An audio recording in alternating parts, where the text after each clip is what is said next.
What's the word? What's the word? Hit that like, hit that like. Hit what's up, bro? What that shit do? Big chick. What's the deal, bro? Send mine to you.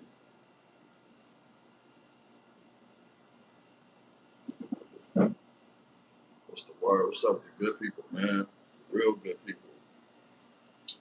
We're looking out for that like, though. We got 5 people in here. Hit that like, hit that like. We're gonna get to it. We're gonna definitely get to it, man. What's the word? What's the deal with the people, though?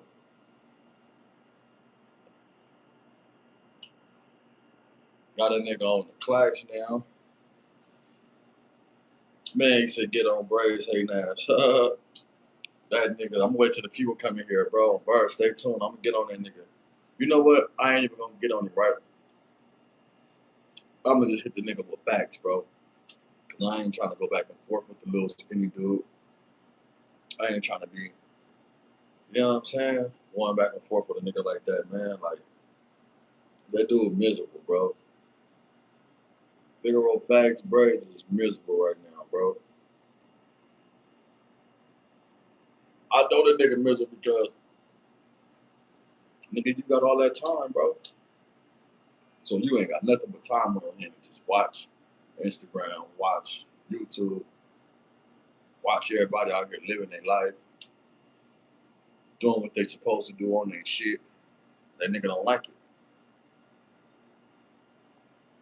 But I was trying to figure out why you pick a whole year later to say something to me. Like, I've been said something about you. I've been, you know what I'm saying, stated my opinion on you. Why you wait till a whole year later to rebuttal some shit? Like, you feel me? But I just think that nigga running out of content, bro. And I think right now, you know, you gotta understand, bro. This nigga is a juvenile suicide watch nigga. Like, this why you don't never hear him talking about juvenile hall. You don't never hear that nigga talk about juvenile hall. You don't never hear that nigga talk about his kids. You don't never hear that nigga talk about responsibilities. You don't never hear that nigga talking about going to the yard, going out there, no positive shit. You don't ever hear about that nigga appeal. That nigga ain't taking no programs. That nigga don't even work out, bro. All he do is run his mouth and run his dick sucking lips. But I got some questions up for that nigga though, because I can't seem to figure out how a nigga run to the internet, right? That nigga spice head. That nigga's a spice head.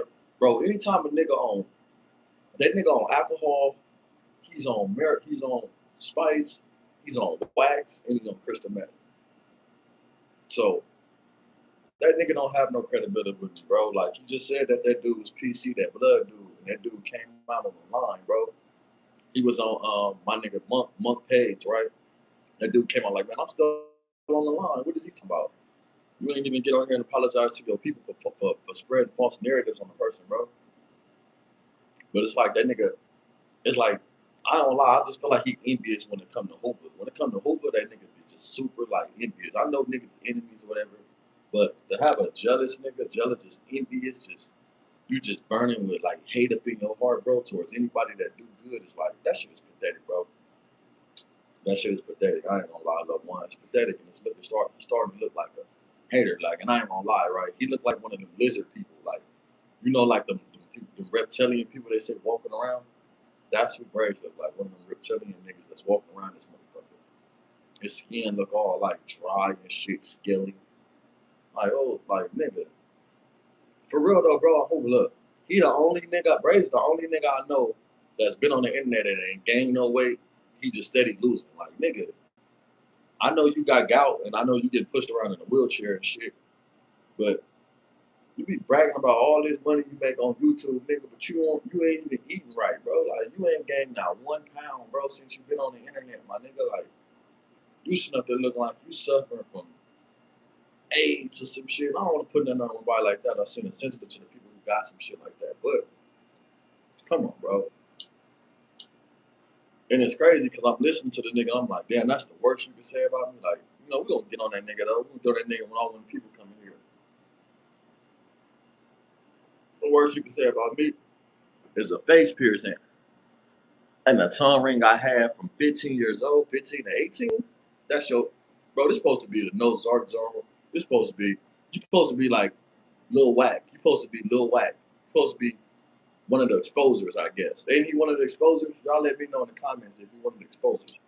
Because all he do is exposing. And I've been seeing that nigga on a 2-day rant. Nigga, how you on a 2-day rant? That's how I know, nigga. I'm probably living in that nigga head right now, bro. I'm living in that nigga head rent free. And I ain't even got no rebuttal with that nigga, bro. Like, we not even on the same level, bro, when it comes to life. You know what I'm saying? When it comes to life. Yeah, you did better than me throwing your life away. Yeah, you did better than me going to jail. You did better than me when it came to all the weird shit. You did better than me with fucking with boys. Everything that you did, bro, I did the opposite of, bro. Over like, when it came to some gangster shit, nigga was a gangster. When it came to out there in the streets, I did that. Everything that you could possibly put on, nigga that did, bro. Only thing I didn't do that you did was get life in jail and fuck on boys or get some head from a boy. Like, that's it, bro. And I just can't seem to understand how 2 days straight you could talk about, 3 days straight you talk about hoopers. You talk about hoopers like me. You brought me up twice, 2 days and one. You brought me up 2 days straight, bro. And I'm thinking this nigga gonna come out the blue with like some, this nigga did some buster shit, this nigga told on somebody, this nigga did some gay shit. But I see what you trying to pin. You trying to pin this tongue ring shit. And I think everybody in LA, bro, were back in 2015, 2005 to 2008, when you 15, 16, 17 years old, then down there had their tongue pierced, bro, or some shit like that. Like, come on, bro. Like, that's how I know you don't know no better. But then I can't expect for that nigga to know no better because for the simple fact, that nigga was in jail, bro, messing with the punks at the time we was out there doing our shit. We was out here banging and we was out here hanging and slanging. And when we was doing all that shit, you feel me? Yeah, I'm gonna tell Gumbo too. Gumbo just left from over here like 3 days ago, like 2 days ago online. 2 days ago, he was just over here. You know, Gumby fresh out right now, bro.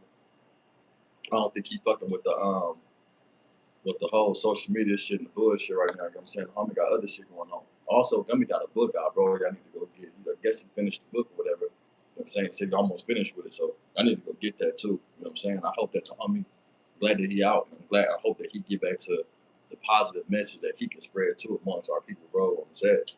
Instead of just the bullshit, you know what I'm saying? Getting caught up in his Texas and shit and his narratives, what people got going. You know, I feel like the homie got caught up too much in the entertainment of this shit instead of his personal life, bro. His personal life is way more entertaining, just who he is and what he been through, than just actually going back and forth with dudes on this internet.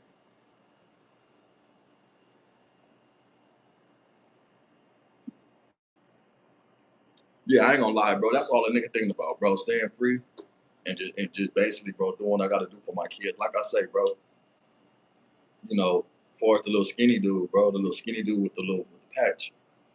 Come on, bro. Like, we not even the same, bro. Like, when I was in jail, prison, I had family visits, nigga. Long chains, nigga. On the set, nigga. Thugging level folks. Juiced up every day with the thing. You know what I'm saying? What's up, Hoover? What's up, Hebrew? When nigga was on, it was a different type of time, bro.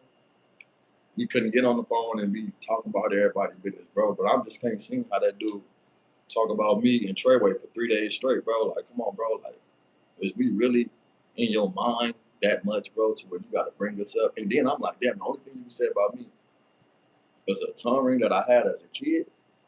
No zark shit, no none of that. I like, bro, okay, I must be living in this nigga head. That nigga said, I don't forget. I hope you don't forget, nigga. I don't give a fuck about you forgetting. The only reason why I let up off that nigga with the great patch on his head is because the homies asked me to, bro. So they ain't gotta do nothing to that nigga on the yard. Like, bro, leave alone. You know what I'm saying? Like, niggas is trying to go home, bro. So niggas is trying to not even trying to cause that. And because I got niggas up there that somebody, you know, a nigga like, all right, boom, I'm gonna I ain't gonna put my foot on his neck like that, right? But I guess because he decided to bring me up, I don't know what that dude decided to bring me up for. Like, I guess he running out of content. And I ain't gonna lie, I think that's what it is. Look, anytime they get on the internet and they just name off a gang of niggas at one take, yeah, bro, you ain't got no content. You trying to make sure something stick on the nigga. you want something to stick, but it's like, bro, go get a visit, my nigga. Go get you a visit. Go get you some food. I ain't never seen you come on that motherfucker who's with a big old plate or nothing. Some custom made shit out the kitchen. Custom made Kool-Aid. Nigga ain't doing none of that. All this nigga doing is eat honey buns and oatmeal, bro. Like, come on, bro. You think I'm finna go back and forth with a nigga that ain't never paid a bill? That nigga ain't never had his own. I've been paying rent, my own shit, nigga, for 5 years straight. Down there 5 years, bro. So I can't even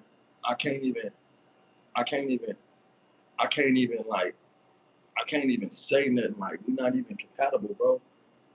You know what I'm saying? When it comes to this shit, bro, like, you don't even have responsibilities, my boy. You ain't never had a pink slip.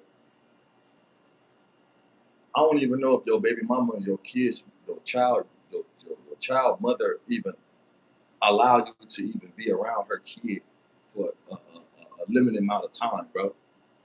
I'm not gonna get my son, nigga. I can have my son, nigga, 2-3 weeks, nigga. My baby mama not gonna say nothing. She gonna just like, you know, he in good hands. So this is the type of dude that a nigga, I'm not gonna be going back and forth with no nigga like that, bro. Because you gotta understand, we have yet for him to go look for Trevor. This nigga, you gonna get everybody up, bro. You gonna get everybody up. You gonna get everybody live. I seen how you brought Tucci up there. You brought that little fat bitch from 9-0, the little fat weird looking bitch from 9-0, the little sloppy bitch. And then you brought the other little nigga. I don't know his name, but y'all brought him up there.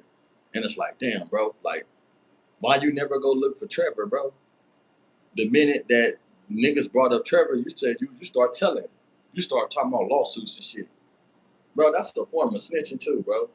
I'm not saying it's like, but as a street nigga, like, you supposed to be saying you looking for some type of court system help to shut people up. That's some shit nigga do when you know you wrong, bro. Like, you know you wrong. Go find Trevor, bro, and bring Trevor on the Who's. And talk about Trevor, bro, and Hoover. Like, come on, bro. You on here worrying about everybody up. I'm up. Hold on, DJ Hernandez. Hold on. Let's say he put allegation, and then he put allegation on Treyway, bro, without no concrete proof. That's what I'm saying. He just throwing shit out there, hoping it land, bro. This is the type of dude y'all dealing with, like. And I don't even be tripping because I be seeing this little shit. I don't watch his content, but everybody been sending it to me. Like, look, this nigga said this about you. And I'm like, you ain't even got nothing to say about me, bro. Your biggest thing to say about me is a tongue ring and my eyes pierced. You mean to tell me that take away my gangster? That take away who I am? Come on, bro. You gotta be smoking super spice, bro. You gotta be high out this world. This supposed to be the zark zone. You think you exposing me because the tap out told you I had my tongue pierced from 15 to 18? Get your weird ass up out of here, boy. Go gain some weight, my nigga. Go eat.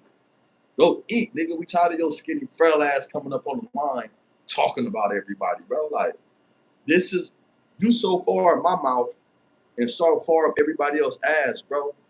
Whack ass. You can't even break yourself from the gay weird shit you got going on. Like, you got too many allegations about yourself, about men, to be speaking about men all the fucking time. Like, I ain't never, and then the nigga he be trying to like navigate it. Well, you know, this is what I'm saying for the kids. No, nigga, you tell the kids don't be like you, nigga. Don't listen to you. That's the best advice you can give kids and people out here in the free world. Do not be like me, nigga. Don't do shit I do. Don't say shit I say. On birds, like, nigga, like you don't get your skinny ass somewhere and go work out, boy. Go work out, nigga. Go do a push-up, bro. Go to the yard, cuz. Yeah, bro, I hope a nigga ain't never brought Trevor on here, bro. When have we seen him bring Trevor on here? Tomorrow, if somebody say something about me, he gonna bring them on the Who's, and he gonna interview them. But nigga, we been said something about Trevor, nigga. Why you ain't go find that nigga? You act like it's difficult to find Trevor, nigga. I hope like, go find us. You too busy worried about Jet Beezy, Triggerbird, Treyway, Whack 100. Like, you too busy worried about the wrong people, bro, on birds. Like, go get a visit, nigga. Put that phone up so you can have family visits, nigga. You ain't got life without, I don't think. Go get you some pussy, boy. You worrying about the wrong shit, my nigga. I'm worried about raising kids right now, nigga. I ain't worried about nothing you got going on, bro. Because we're not even compatible. We don't even live in the same realm in the world, bro. You still riding off of your county jail and YA fades when a nigga out here still living his life, bro, with his story still continuing. Niggas not, come on, bro. Come on, Hebrew, make it make sense, bro. Like, and it's crazy. I'm gonna tell y'all some real shit, right? When I was in prison, my nigga, look, but that nigga never talk about juvenile hall. Brazy ain't never talk about juvenile hall because that nigga was suicide watching. I know. Look, one Halloween when it was me, that nigga CK Trub, I was a day room sleeper. I was in like L2. It was me, CK Trub from Fruitown. Rest in peace to him, man. That's my boy. I'm hoping. My nigga, CK Trub from Fruitown. My nigga, drop that like. When I hit the like button, I'm gonna tell you about this story about that nigga. How I first seen Brazy in juvenile hall. Hit that like button.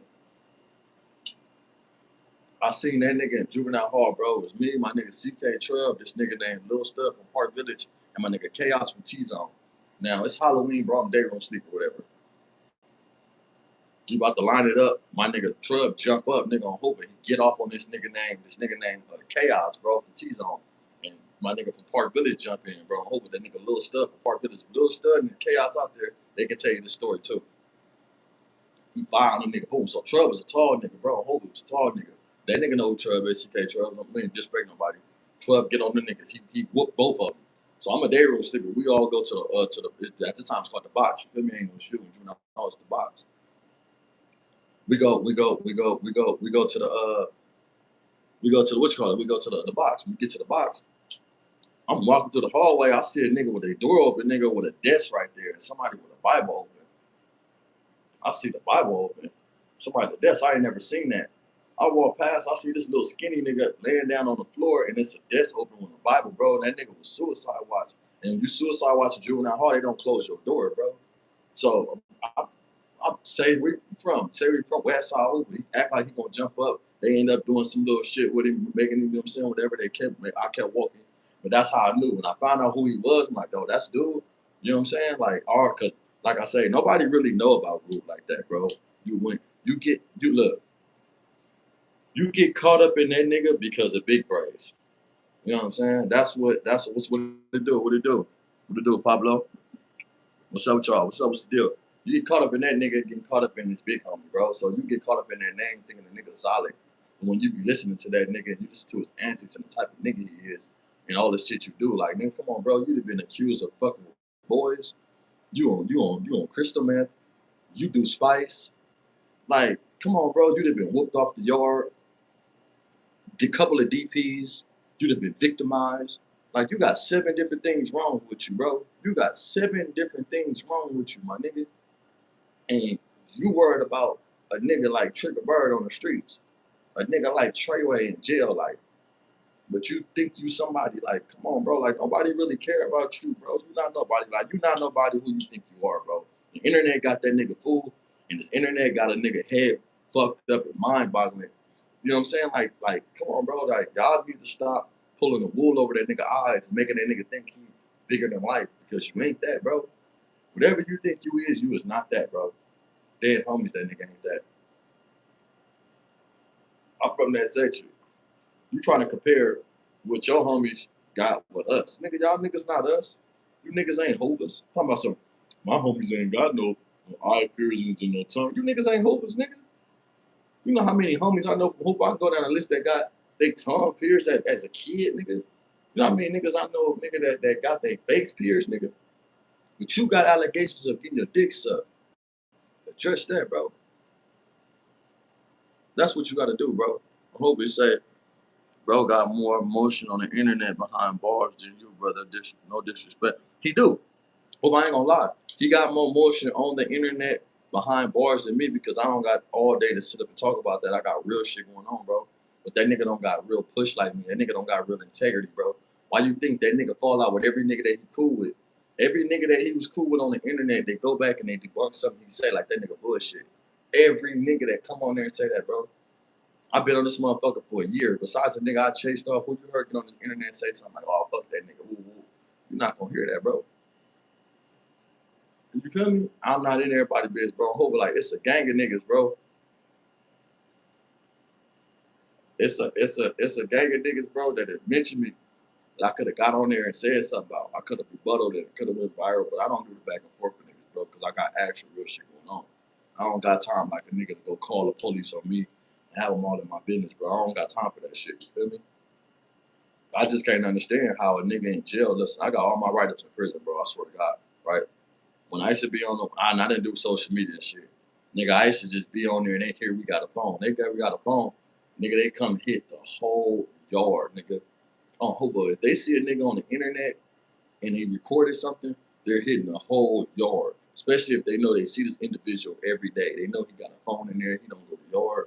Shit like that, they come to hit it. I can't seem to understand why you call everybody the police, but you the only one that do shit in jail that's prohibited, bro, to be doing. You're not gonna catch no nigga in jail. You seen J Hood and them stop dropping content because they was hitting the cell. You seen C-Star. You see niggas stop dropping content because they're gonna come hit your cell. I can't seem how to understand how you consistently on the internet starting shit with everybody and they not fucking with you. They ain't fucking with you. And I understand prison, bro. Sometimes prison will let you keep your phone in order for you to do their job. That shit just sound funny to me, bro.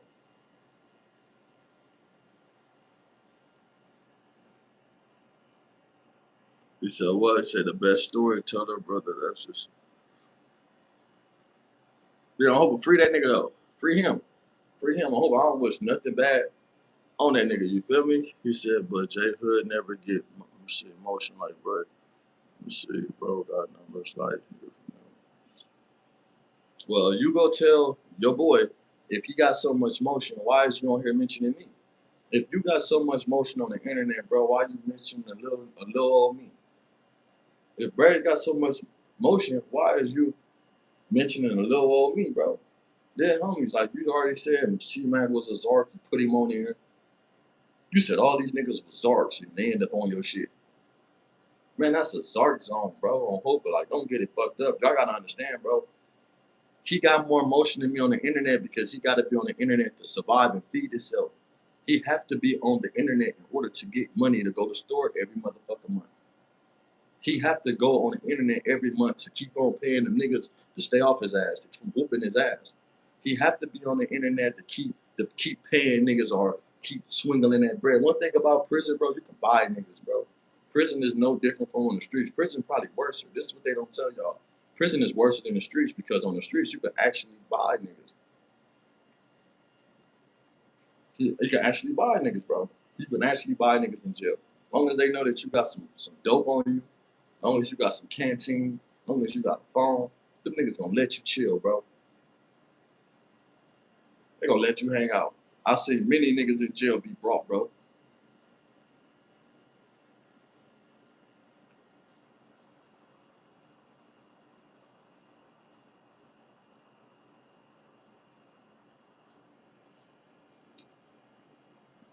I ain't never said he said that. The only thing I said was if he got more motion and shit like that, why is you mention niggas like Treyway? Why is you steady mentioning Whack? Why you just can't keep talking about your life and talk about your story? That shit get boring, bro. Don't nobody want to hear no nigga with a double life sit to sit up all day talking about who they fought and people business, bro. That's gossiping, bro. If a nigga come tell you everything somebody telling, nigga, you a snitch too. Why you gotta go report everybody that's bad? Like who the fuck died and left you the good people judge? That's all I'm saying, bro. Like, come on, bro. Like, on Hoover. What the fuck? Who the fuck died and gave you the gavel, bro? Hebrew, who died and left that nigga the gavel of what's good and what's bad? Come on, bro. Don't nobody give a fuck about what's good and what's bad, nigga. You the only nigga worried about niggas that's what I hate about niggas in jail. Niggas in jail be sitting up all day worried about why niggas doing this and doing that in their hood. Like, come on, bro. Like, don't nobody give a fuck about why they doing this in their hood. You need to be focused on your cell. You need to be focused on telling people. Now, if I got on this motherfucker and I get to telling everybody how to stash a phone and how to get away with a phone, and if I get to telling people how it works when they come hit your cell and this and that, and I get telling people like the politics, niggas will swear up and down that I'm telling them niggas in jail. So if you on the streets and you keep running with everybody that's on the streets and you trying to find mess on them just to come bring it up on the internet to feed yourself and just to feed your habits, bro, what type of nigga is you? You no different than a nigga out here that's all bad. You no different than a nigga out here. You keep talking about Whack, but how is you different than Whack? Explain to me how is he different than Wack? Somebody explain to me right now how they do more different than Wack. Explain to me. Can since y'all on here and niggas, the boy got his back so much, explain to me why haven't he went and found Trevor? I ain't gonna lie, if a nigga was saying that I was fucking on a boy or something, bro, I ain't gonna lie on the dead homies. I'm gonna go find that nigga, bro. Especially if I had him under the gun, that means we got a relationship. And if we got a relationship, I'm gonna go find this nigga to clear that shit up, bro. Because this is what you do. So I'm hoping he groovy. So if you're doing that, bro, go bring him up here, bro, and let us figure out why haven't you brought Trevor up here, bro? Why haven't you brought your allegations up? Like, you do crystal meth. Why haven't you talked about that?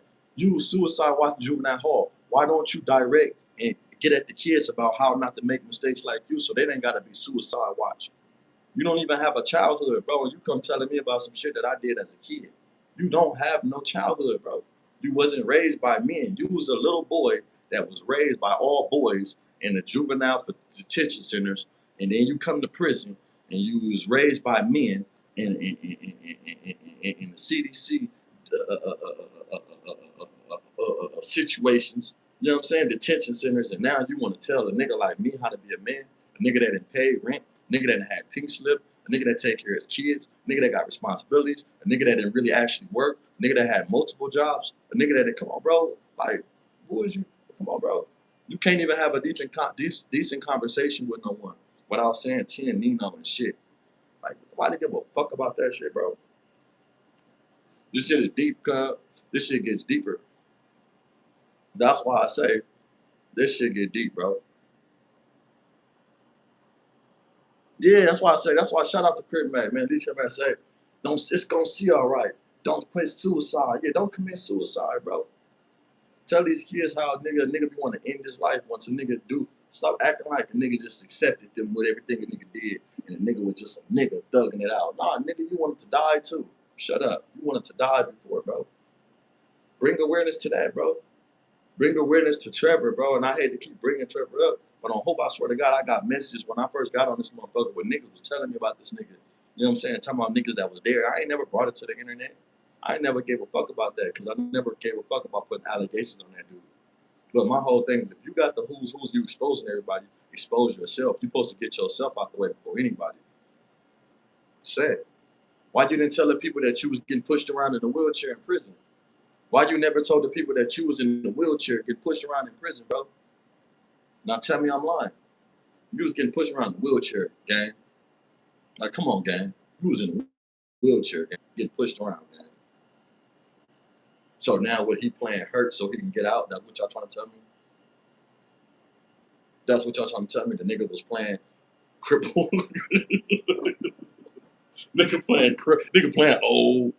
Oh, so you playing old to get out now? The fuck out of here, bro.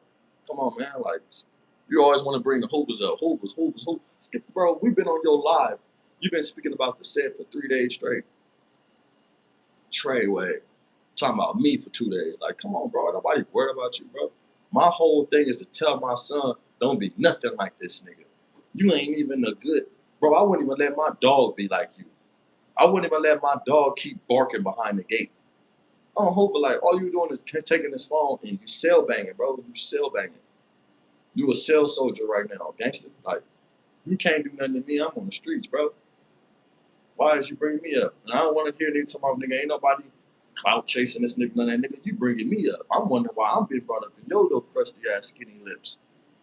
Over and over and over. I was going to leave this shit alone, bro. But I hate when people keep sending me shit talking about this nigga said something. Bro, I don't want to care about knowing what that nigga talk about. Until that nigga pay a bill, until that nigga take care of his kids, until he get on here and tell stories about how jail have changed him. Jail ain't even changed this nigga, bro. This nigga's a grown ass man sitting in the cell every day worried about who the fuck fought somebody. Come on, bro. Come on, gang.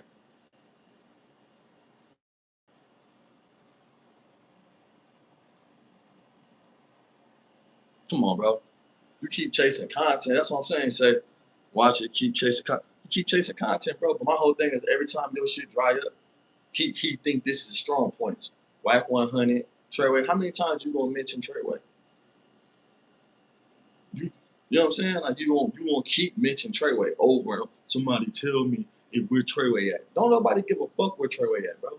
You the only nigga on here give a fuck about Treyway. Hey, I'm gonna get on there, bro. Say I'm fuck with it. I talked to my boy. I was talking to my cousin. So my cousin Ice Burgundy, bro, from NHP, supposed to be on back on Fig like next month. I'm gonna jump on there with him. I'm gonna go out there with him and ask him, hit me cuz of him, and I want you to come up here with me back on Fig. And also I seen no jumper. I seen somebody do a mega they dropped like a mega chat, man. I heard them talking about me on there. Somebody dropped, yeah, that's my blood cousin. I hope that's my blood cousin. But I seen somebody drop a mega chat on no jumper requesting that a nigga come up there. You know what I'm saying? Like, man, y'all should put Trigger up there. So whoever that was on the set, nigga, shout out to them, bro, because they ain't had to do that. Like, in order to, you spent your money on the mega chat, and then, shout out to Adam too for not being a hater because he could have skipped over that. Shout out to Munchie B too for like, you know what I'm saying? Munchie like, yeah, on birds, like, that's my boy. I hope I fuck with Munchie B. And that's his other one, Munchie B, bro. So it's Treyway, Munchie B, and Wack. That's your man. Like, come on, bro. You just naming niggas, hoping that the shit stick and land for somebody to respond to you so you can go back and forth, bro. My whole thing is you would be more interested if you was talking about changing. Changing, bro. How many times y'all want to hear the same shit? The nigga starting shit.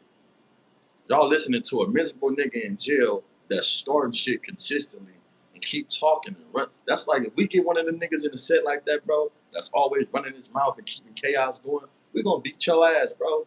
We're gonna beat your ass. We're not gonna let you keep every day coming out, starting chaos, starting like, come on, bro, we don't care about that shit. Like, come on, bro, come on here and tell us something about yourself besides the fight. What have you learned from jail? What have you learned, bro? Like, what have you learned? Like, you ain't learned how to be a better person because you still caught up in what you did at 19, 16 years old, bro.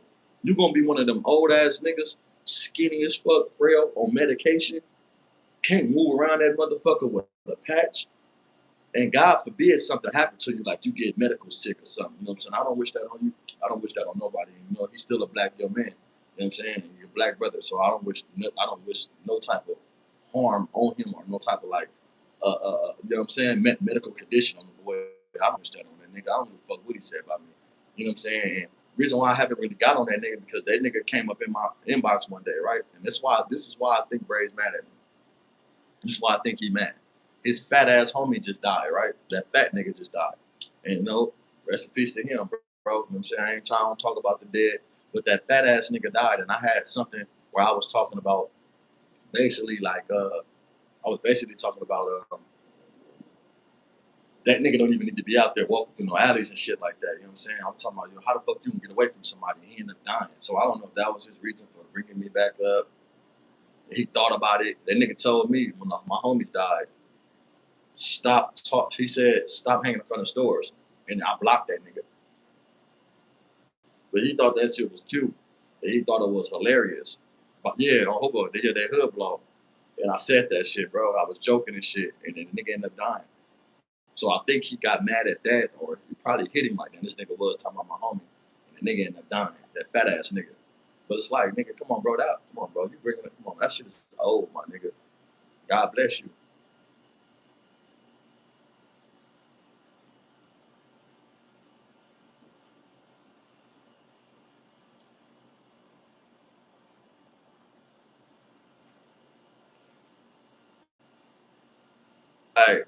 What's the name? Fabio, whatever. I'm trying to figure out why the nigga brought me up. I was chilling. You know what I'm saying? I was chilling. I see you defending the nigga, but you need to go to that nigga page and tell him why is you talking about a free man? Why is you worried about that nigga that ain't said nothing about you, bro? That nigga over there chilling. Bird over there doing his thing, man. He over there getting to it.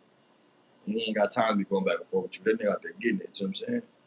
You one of them niggas that be in his comments laughing and shit, egging that nigga on for the bullshit, but then you be on everybody else shit, acting like they some haters of the nigga. Like, you feel me? Oh no, that's him. That's that nigga Braids on the fake page. I'm pretty sure, but I'm still waiting for you to come out with the bullshit.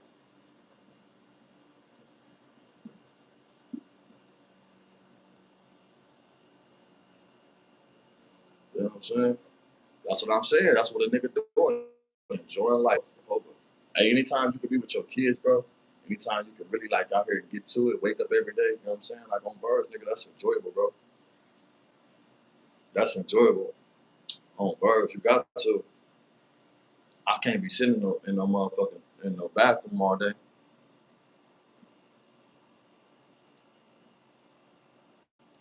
He said that's brands on the fake page. That's that nigga.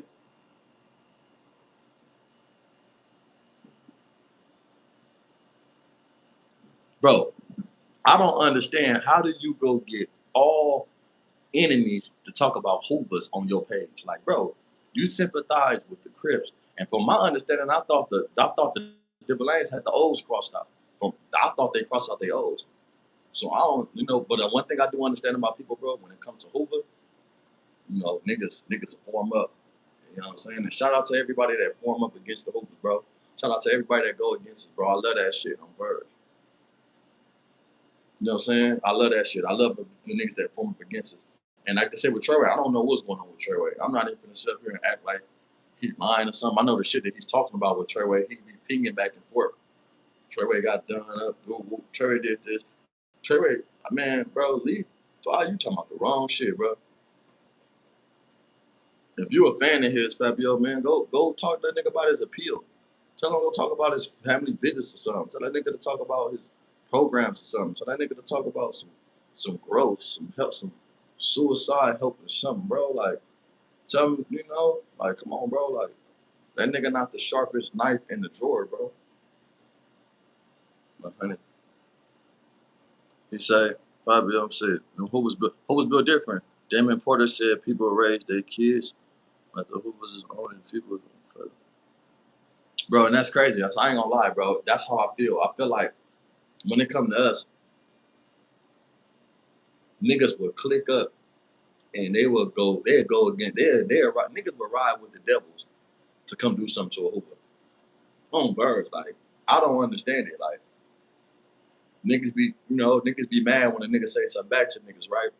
But then when you got 4 people on one live talking about one game, come on, gang.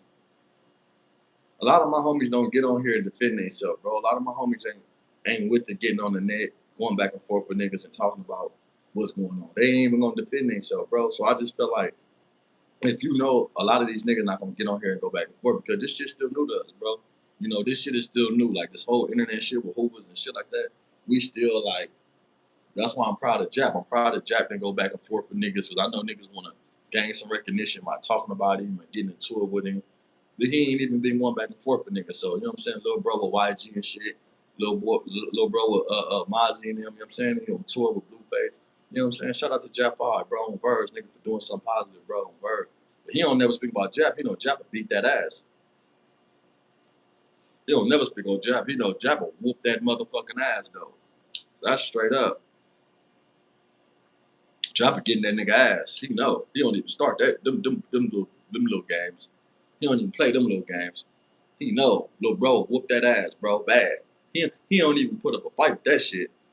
Out of all the niggas you talk about, you nigga, and then you talking about 50-50 yard, bro, but you cool with all the 50-50 niggas. You cool with all the 50-50 niggas, bro. Like, I thought when you was in prison, bro, and you a real solid individual, and you doing your shit and you thugging and you a real nigga, I thought it was y'all against the bullshit niggas. How the fuck you in prison, bro, and you got friends on the other yard and you talking to them, gang? I ain't never had no friends on the 50-50 yard that went over there and I was still talking to them, gang. Like, you own the 50-50 yard and we just chopping it up, kikiing, laughing, and we friends. Like, bro, all the credibility that nigga had when he knew you went out the door the minute he crossed over. So how the fuck is that your friend and y'all just kiki ka? I don't get it, bro. I don't get it. Like, I don't get it, gang. I don't get it. Like, y'all let me know. Y'all let me know, man.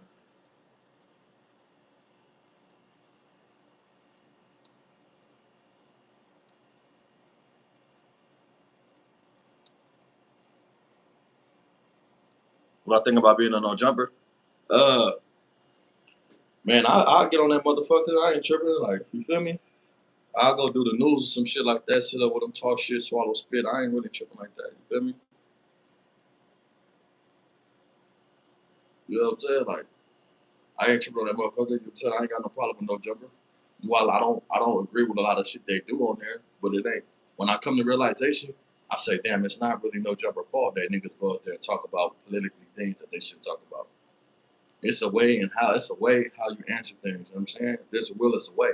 So it ain't what they action, it's how you respond. They news reporters or whatever they got going, and they feel like they know what the people like, and it's chaos. So if you bringing chaos to the internet and you allowing people to be in your hood business, bro, that's just on you. I was watching something that nigga S-Bone, rest in peace to S-Bone from Bodie's, man. He said so when he was on Crib Mac, he was like, you got hood business, you got hood politics, and then you got Democrats and Republicans and shit like that, right? And basically speaking of, you know what I'm saying, certain shit just don't get spoke about out there, you know what I'm saying? Free ant, I hope free ant. Certain shit shouldn't even be spoke about. Some shit shouldn't be brought to the internet when it comes to certain shit, you feel me?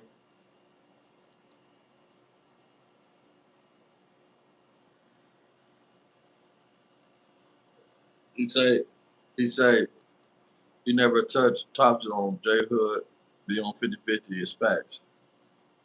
Man, listen, bro, whether it's facts or not, if somebody go to, listen, I'm gonna tell you something, right? When you go to another yard in prison to get over there, if you're a victim, you have to at least tell them that somebody after you, or you have to elaborate and let them know that your life is in danger in some type of way, right? Or if not, they're gonna move you to another prison. They're not gonna move you to a 50-50 yard. So you have to give up some intel to the police that you can't be here, your life is in danger. What is that called? Is that called telling or not? Because if they put me out on the yard and I don't sign a chrono, they just gonna move me away from the people. But if I'm saying that my life is in danger and I've been attacked over something, I have to let the people know that. And if I let the people, whether I tell them who trying to give me or not, once I tell them your life is in danger, that's called telling. So why communicate with somebody that you know that's still telling? Whether he admitted it or not, it doesn't matter, bro.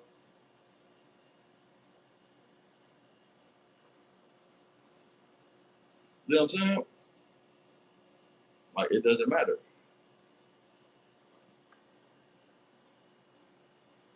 Like, it doesn't matter, bro. But my whole thing is, though, nigga don't even care about, bro. Like I say, it's too much shit going on, bro.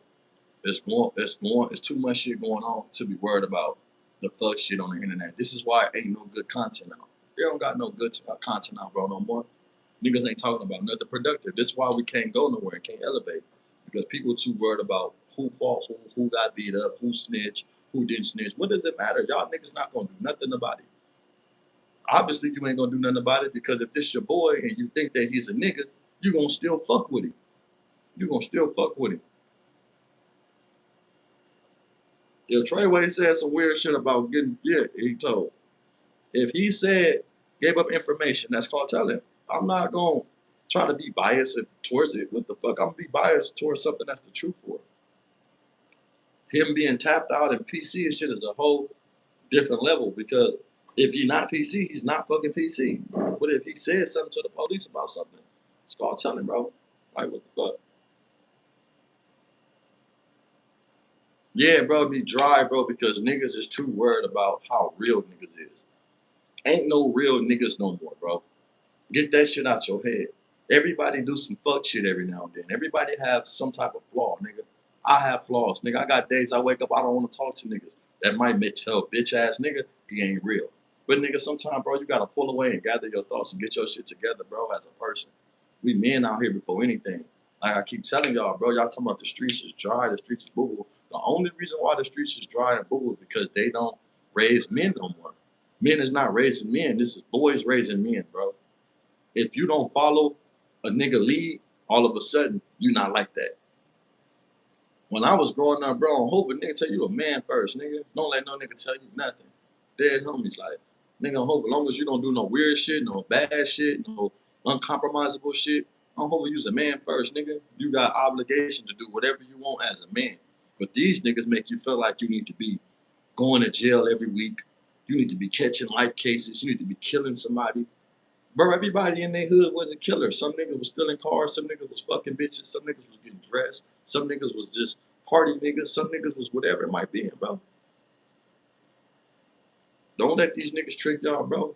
Don't let these niggas trick y'all. If a nigga done something to me, I don't care where they from, bro. And I don't care what prison, nigga. I got a reason to get back. I'm getting get back. I'm getting get back, bro. Period. Like that's how niggas gonna respect you, bro. Period. Dead homies. I know homies that was in jail for killing other hoopers, nigga, and was getting got. They didn't group it up, nigga. They kept going. They kept taking off everywhere they go. Everywhere they go, they taking off. They getting cracking until these niggas say stop. Until these niggas say that's enough. Niggas ain't even got no backlash, bro, from nothing. So like, come on, bro. And I'm at ETG and hoop remove.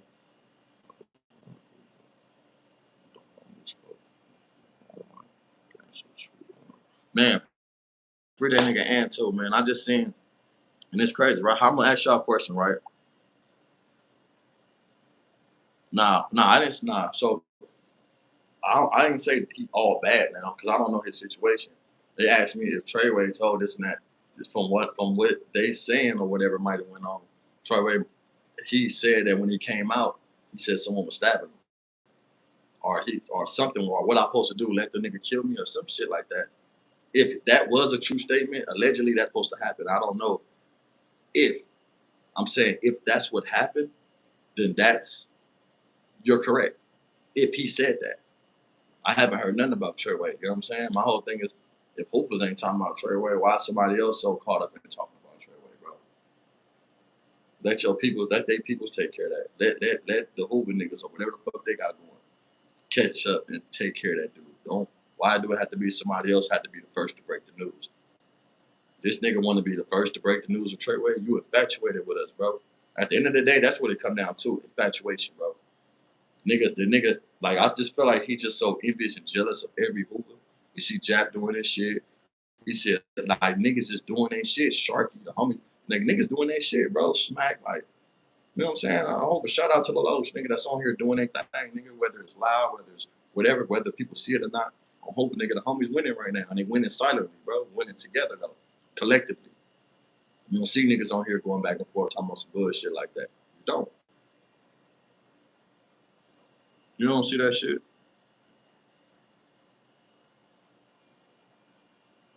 Send that nigga some of that bread, nigga. Can that nigga get some of that? What you want? What's that? What's that? You want that on the game? Niggas want that on the game?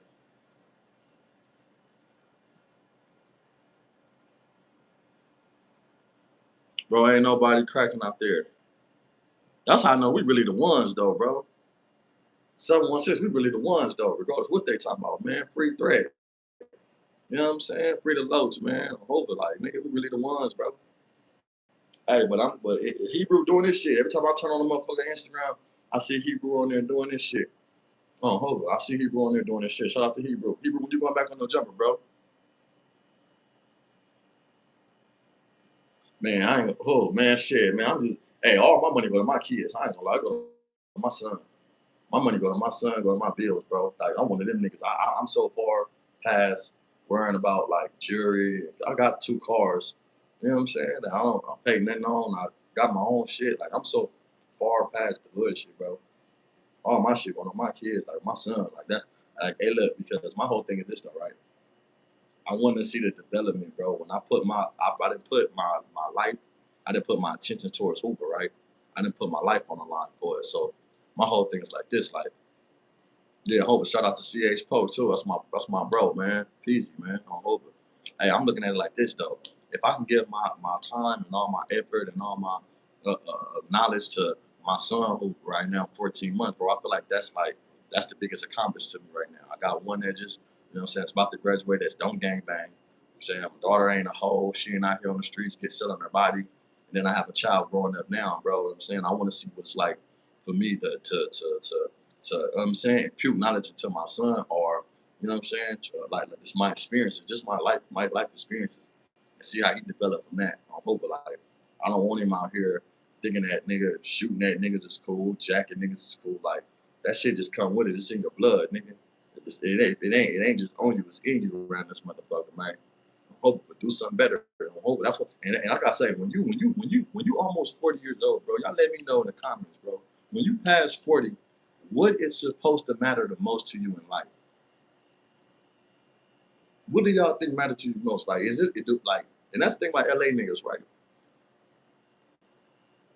I don't think that we can get past worrying about what the fuck the next nigga did and worry about our reputation. Like, yeah, you get this whole reputation, bro, but as we see niggas die every day.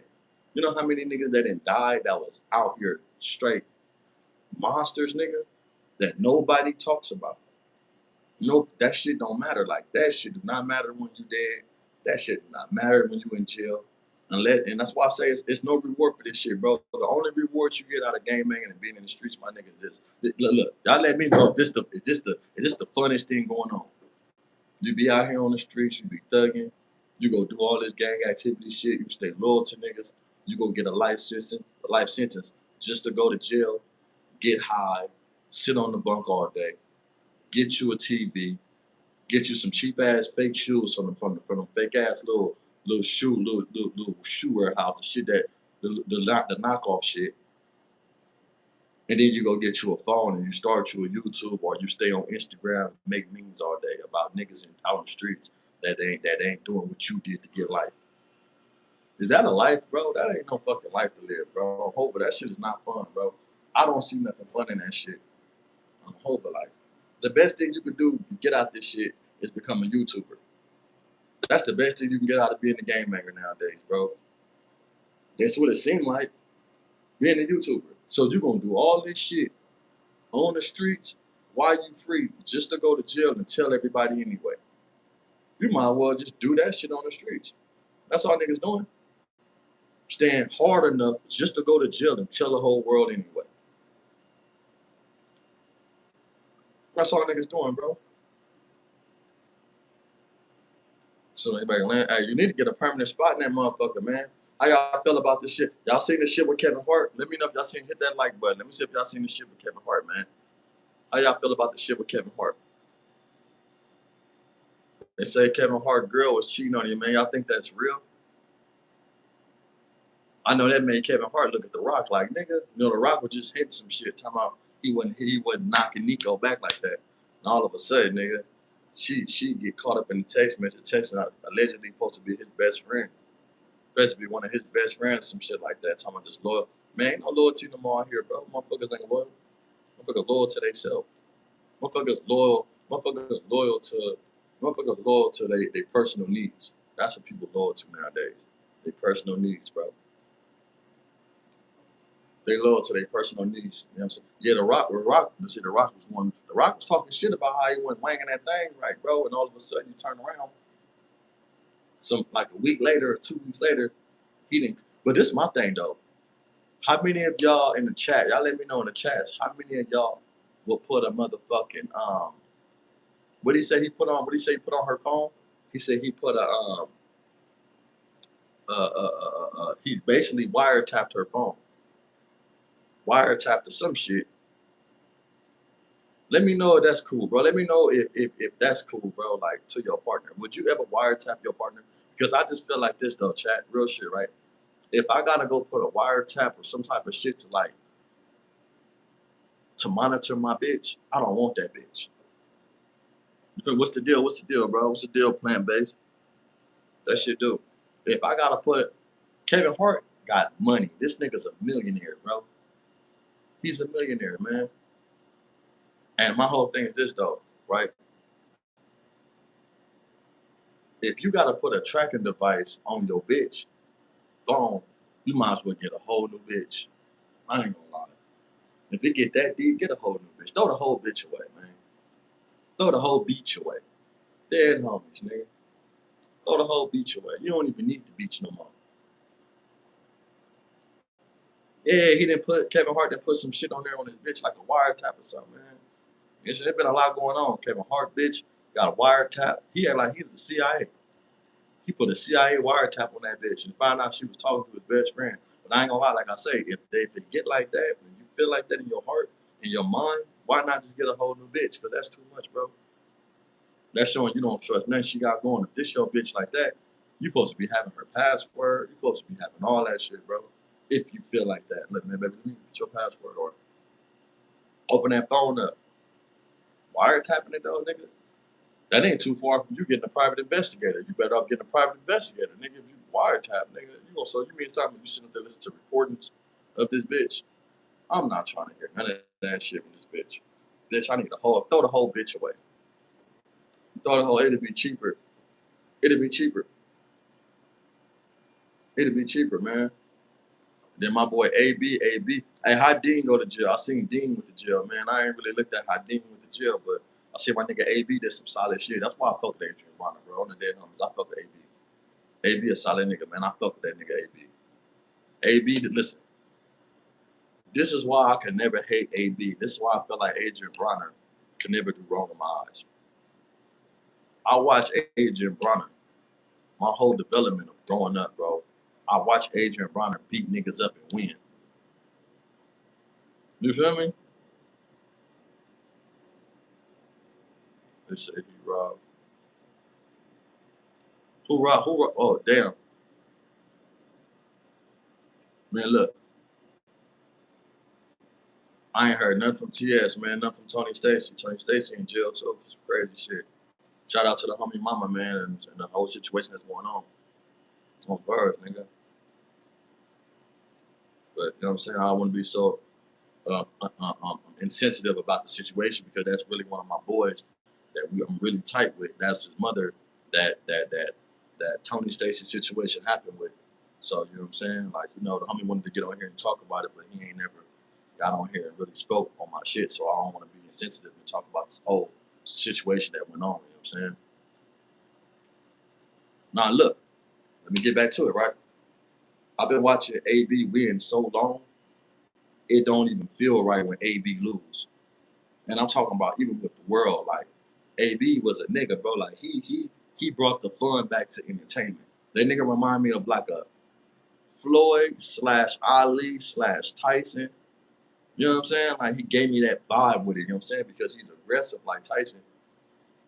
He kinda like his defense and he kinda like swift like Floyd, but he talks shit like Ali on Hoover. So in my eyes, Adrian Bronner can't really do nothing wrong. You know what I'm saying? Like he can't really do nothing wrong in my eyes because, like I say, I'm so used to AB winning, it don't even feel right when he's not winning. So that's why I fuck with AB. That's why, you know what I'm saying? Like I want to see that nigga win, bro. Only thing I'm scared about with AB, and I feel like he have a real problem with is that drinking. Cause I gotta stop that drinking, and I understand sometimes it's hard because it probably bring out his real personality. It probably brings out the fun in him. It probably he's able to hide. You know what I'm saying? The pain, able to chill the bullshit that he really feel and go through without that drink. He able to drown it out, right?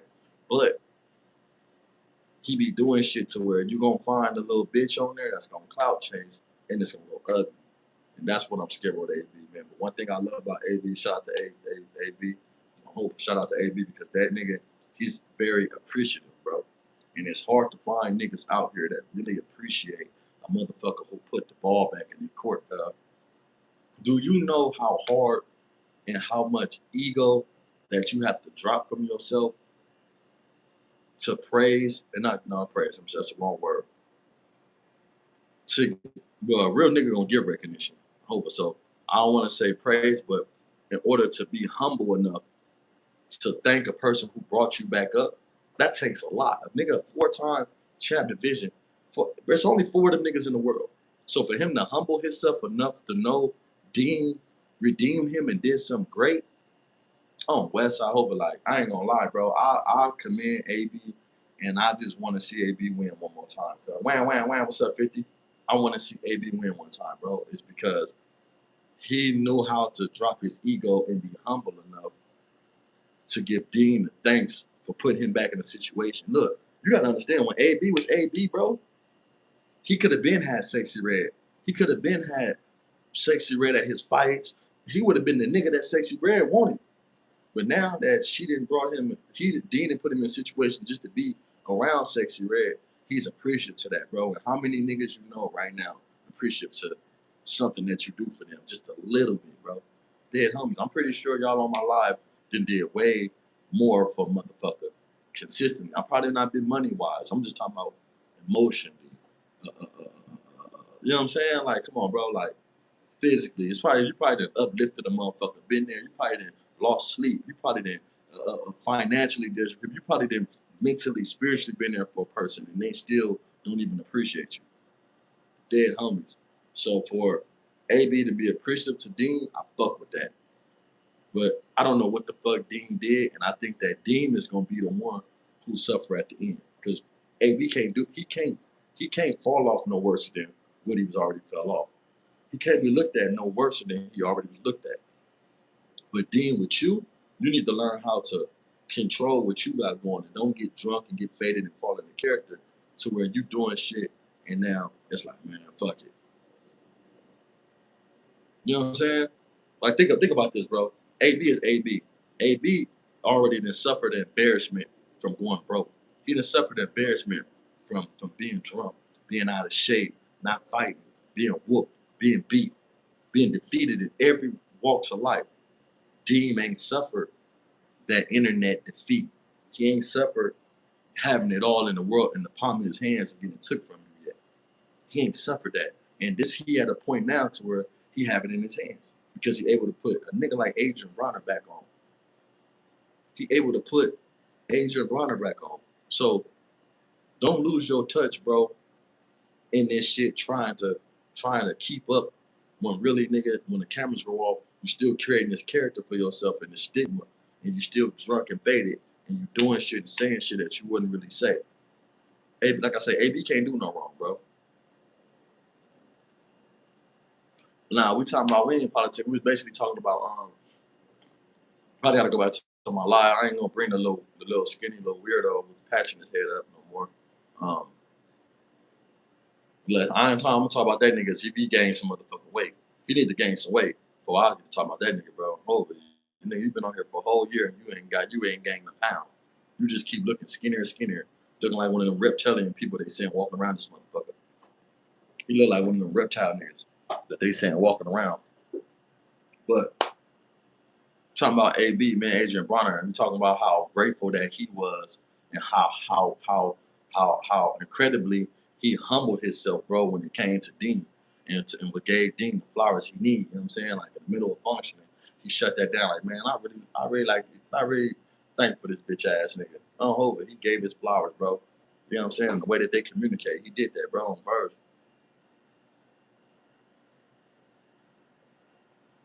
Yeah, bro, a little weird nigga, man, on verse. That nigga been speaking on me for like 2 days straight, bro. Like me, Treyway, bringing niggas online to cover Hoover stories. Like, come on, bro. If you an enemy, bro, and you own that, you should want to stay away from any type of conduct or any type of content that come with Hoover. Like, you know, it's like I'm not even gonna touch on that content with them niggas because it's on. That nigga don't feel like that. That nigga just a buster. He running out of he running out of content. If you bring me up and I'm supposed to be nobody, only thing then and it's supposed to be the who's and only thing that you can say bad about me is I had a tongue ring as a kid and I got a face piercing now. Come on, bro. You ain't got no content, bro. I thought you was gonna say a nigga marked me out. I thought you was gonna say I told. I thought you was gonna say I'm gay. But you keep saying insinuating this face shit, this face ring shit as if a nigga like a punk like you. Like I don't fuck with boys, bro. If that's what you're trying to insinuate, I don't fuck with faggot. Excuse my language. I don't fuck with boyances like you, bro. I don't never have my dick sucked by a man. I've never grabbed no nigga booty. I've never send a nigga no weird gay text. I ain't never hearted a nigga saying some weird shit to me. I don't play them games, bro. I don't get that shit.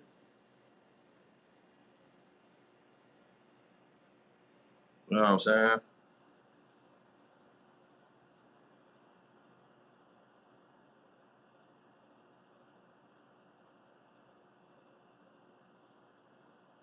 On real shit, nigga. Hey, AB deserved it. He deserved it, man. Real shit. He deserved it. Man, get your weird ass up out of here. We about to get the carriage twin. Get that shit up out of here, bro. Like, there's always some weird ass niggas with that shit, bro. Like, come on, bro. Like, there's always some weird shit, bro. Like, niggas on some weird, like, I don't know. I don't know. I think that nigga, I don't know. I think the nigga ain't got no content, bro. On Hova, honestly. You talking about where's Treyway? Why is you worried about Treyway so much, bro? Like, get off that nigga dick, bro. Like, god damn. You bringing me up, Treyway. You bringing up Hoovers, and you want to hear stories from our enemies about you clicking up with the ops to talk about the ops.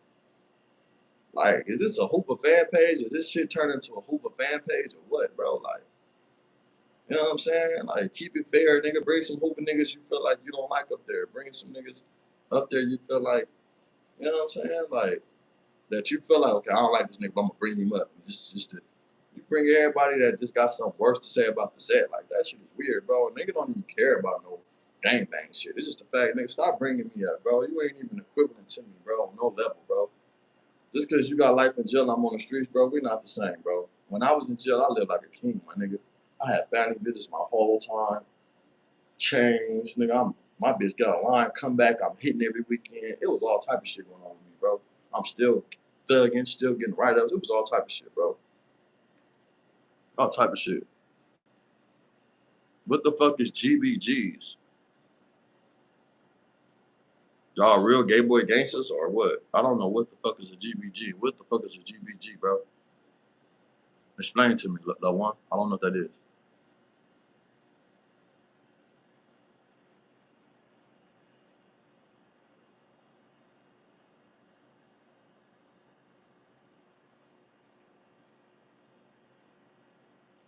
On Crip and Bloods. Oh, what's that? I don't know what that is. I don't know what that is.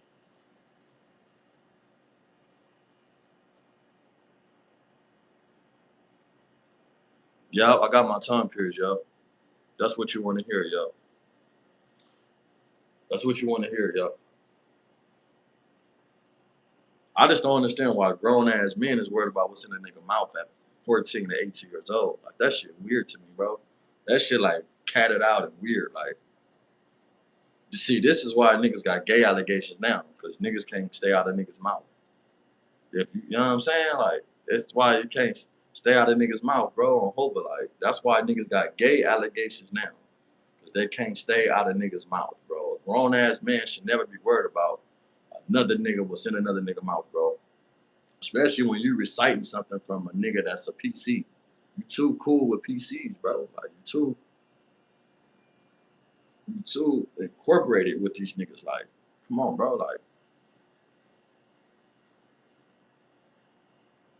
that nigga been on Spice, bro. I ain't listening to no nigga on crystal meth, and I ain't fucking with no nigga on Spice. I'm not even fucking with no nigga that wasn't raised by no parents, bro. Like, hey, look, listen, bro. If you a nigga that grew up in jail, my nigga, as a teenager, and then you got out a year or two, and then you went back to jail for the rest of your life, I'm not trying to hear nothing you gotta say, bro. You're not even like equivalent to talking to me, nigga. I got a dad in my life, nigga. My dad been in my life all my life.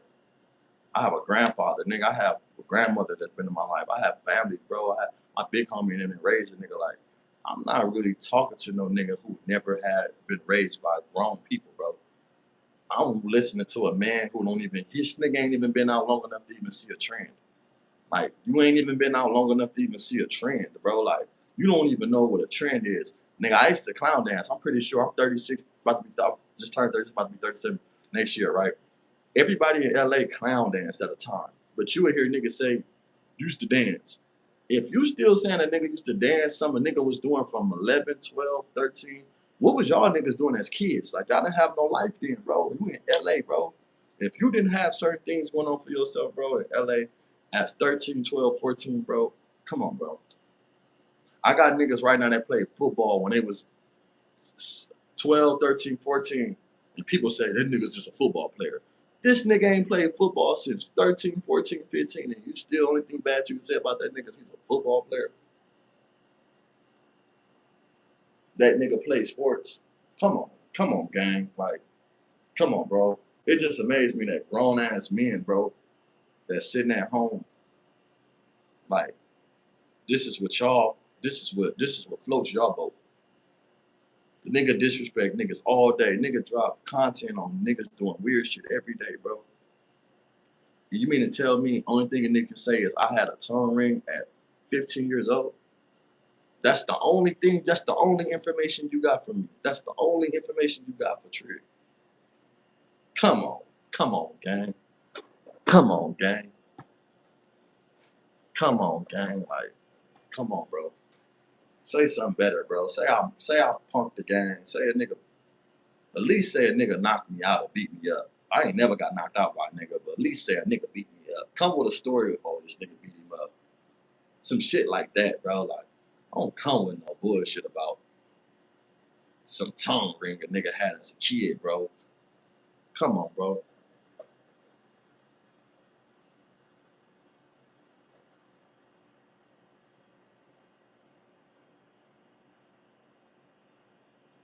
Hey, you know what's crazy though, right? This real shit.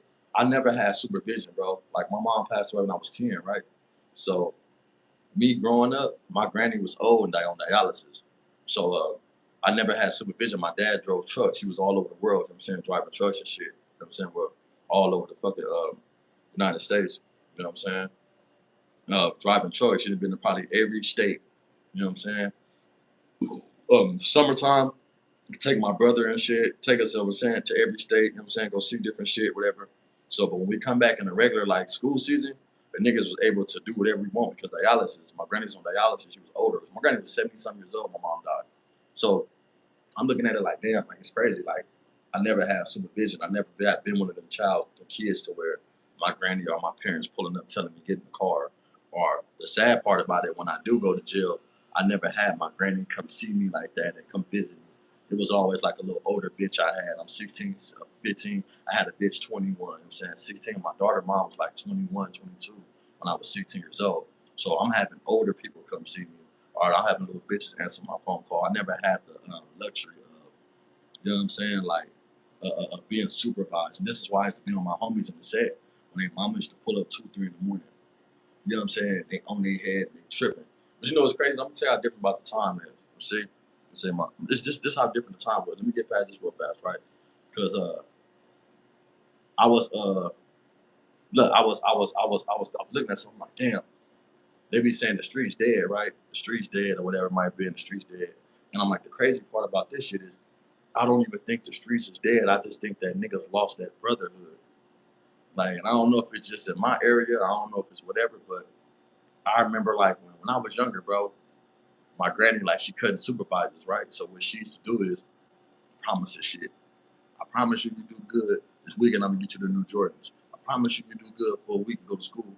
I'm gonna do this. I'm gonna do that. That was our way, right? And then I had homies that I grew up with that didn't really have.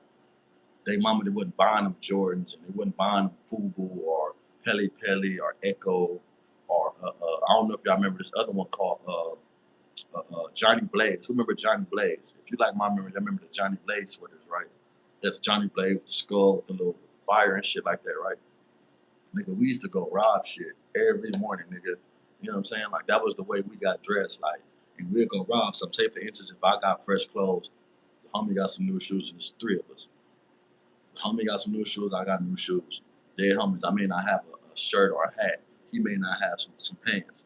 We'd go rob some shit on the dead homies, nigga, get the money, and we were gonna go buy each other what we had. Or this nigga had some pants that he got at the house that matched these shoes.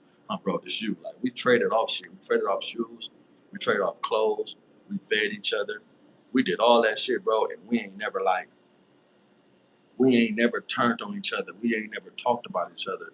We ain't never did the weird shit with each other, bro. We kept it solid, like, you know what I'm saying? Like, that's bro. Like, you going to a party and I got some shoes, bro, you can wear these shoes. Hey, bro, I got this jacket. We didn't talk about each other, and right now with this generation, I don't see us being there. They don't got that love for each other. Like, they ain't got that development. They ain't got that. You feel me? On the dead homies, they don't. Shit, what's Dragon Eyes? I never heard of that. Oh yeah, he said his pops was tripping. His pops was like, Trey, that nigga couldn't do nothing. You couldn't go hang out with the steppers, huh? You couldn't hang out with the steppers. Hey, but that's a good thing though, nigga, because I'm hoping, nigga. Hey, look, nigga. Shit, nigga, that's the best thing going, nigga. Stay on your kids. Nah, for real shit, bro. That's the best thing going, bro. When you got listen, when you got motherfuckers that's on you out here, and the people that raise you, bro. I swear to God, nigga, they they they they trying to protect you, bro. Everything my grandmother told me about these niggas, bro. Every nigga that my granny told me to watch, I swear to God, when I grew up, bro, they wasn't shit. Every nigga that my granny did not like, every homie that my granny was like, don't tell that nigga don't come back to my house.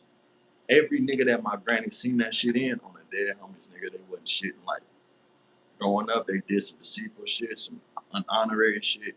They done something, bro, to where it was like, nah, this nigga's a fuck nigga. Dead homies, like that shit. That's the crazy part about it. So when your parents telling you something, bro, they telling you for the greater good, nigga. And like I said, when you out here in the streets, nigga, the best thing you can have is a mind on you. That's the best thing you can have out here in the streets. Discipline in the mind. That's why I'm so glad that I stopped smoking marijuana, bro. I'm glad I stopped smoking marijuana.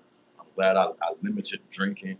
I drink cut waters. I'm glad that I'm saying I consistently work out. I'm glad I'm able to get up, nigga. I'm hoping to think clearly, think straight.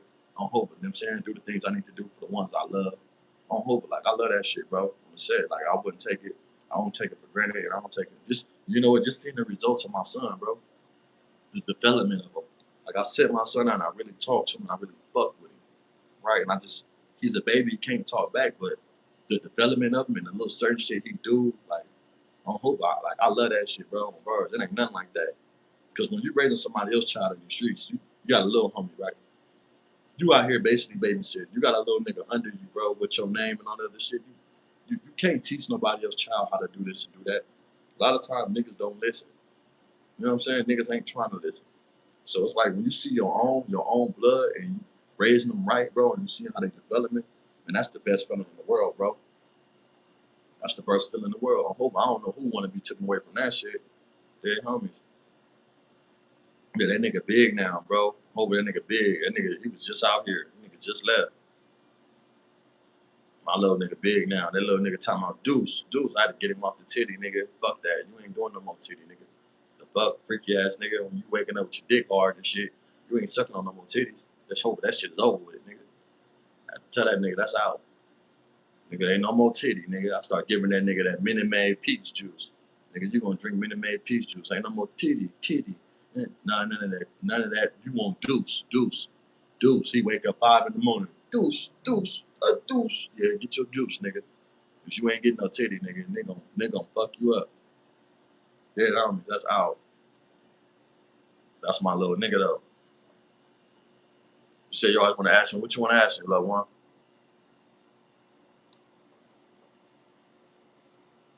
He said grandma cut her ankle monitor off. Your grandma cut why she cut her ankle monitor off? What you mean she cut her? Your grandma was on what she was on. Nigga, your granny was on. Nigga, your granny she went to jail or something? That nigga said my grandma cut her ankle monitor off. How she do that, little one? Man, Free and Hefe, man, they got all type of stories. Hey, is it me or niggas? See, that's why I keep telling y'all, bro. You could be the solidest nigga ever, my nigga. And it seemed like niggas just like, if I just find something, just want you in jail, bro. You know what I'm saying? Just want you to just be like, come on, bro. Like, what the fuck is going on?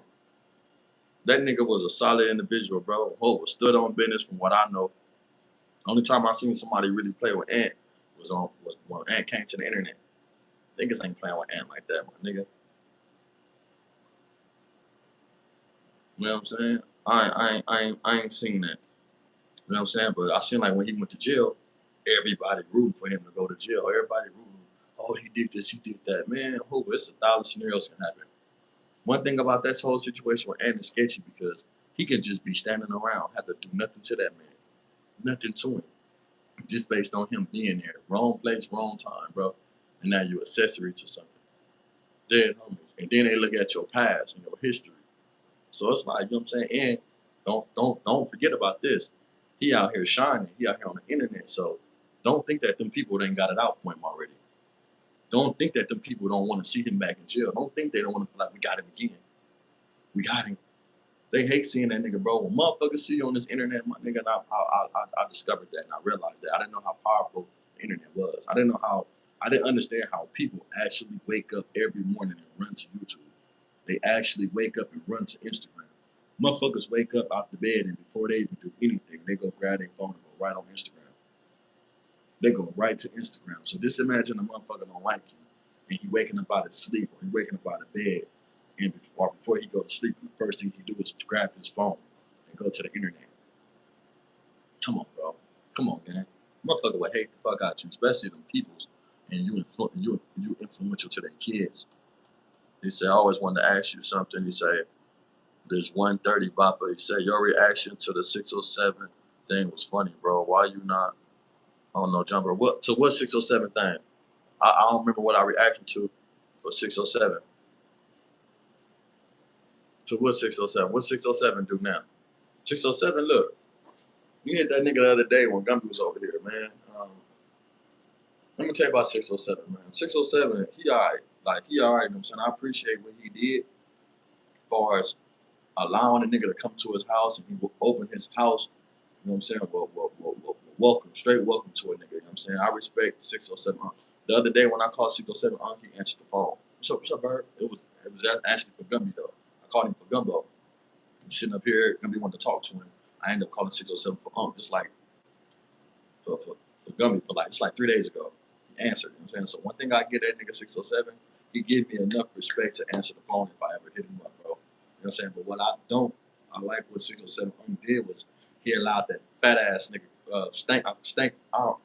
Crip Mac, I don't call him Stanky Mac, Stank Mac, but Crip Mac, he allowed that fat nigga to take his rag from him and stomp it out, bro. You know what I'm saying? Don't get me wrong, bro. Like, it ain't about the gang banging shit. It ain't about being from Hoover. It ain't about none of that tough shit, right? It's for the simple fact that I personally gave him that rag. I personally brought that rag. I brought 4 orange rags. I kept 2, I gave Guppy 2, and then we just ended up giving him 1 of the 4 that we had. You know what I'm saying? So that's the rag he used to tie around his microphone. So when he allowed this fat ass nigga to take the rag from him and throw it on the ground, I didn't really feel that shit, bro. I felt like it was a disrespect, like directly to a nigga. You know what I'm saying? I felt like it was disrespectful directly to me, disrespectful right to me and Gumby because we handed you that. We gave you that, brother. Like, it wasn't like you brought an orange rag. It wasn't like it was somebody else's orange rag. We came and gave you that as a gift, like, you know what I'm saying? Like, as a gift, gave you that, some weed, you know what I'm saying? Like, brought some drink over there. Like, we basically came with open arms to show you the respect and gratitude that we have for you because you opened up your doors for us. So when you allowed this dude to take your rag, it's like, why did you even bring the rag up there? You could have left the rag at home, bro. You did not have to bring that orange rag in front of Crib Bag, knowing you was going to be sitting in front of Crib Bag. And then he said something about Hoover. You took it out and allowed him to snatch it from you and throw it on the ground. Like, come on, bro. Like, that shit was, like, disrespectful to me, bro. You know what I'm saying? So that was my only issue with Other than that, I feel like I can't say nothing bad about because have actually been solid to a nigga, bro. He ain't never called him. He did no weird shit. Called him. He ain't fuck with me. I ain't text him and he ain't text back. Like, actually have been a solid individual, bro. You know what I'm saying? Despite to what y'all see on the internet, I haven't had a bad encounter with 607 dead homies, bro. So I hope that answers your question. But I don't know what reaction he was talking about. And I've been on no jump, but I haven't sat up there. I've been up there though. I've been up there like 2 times. But actually sat up there,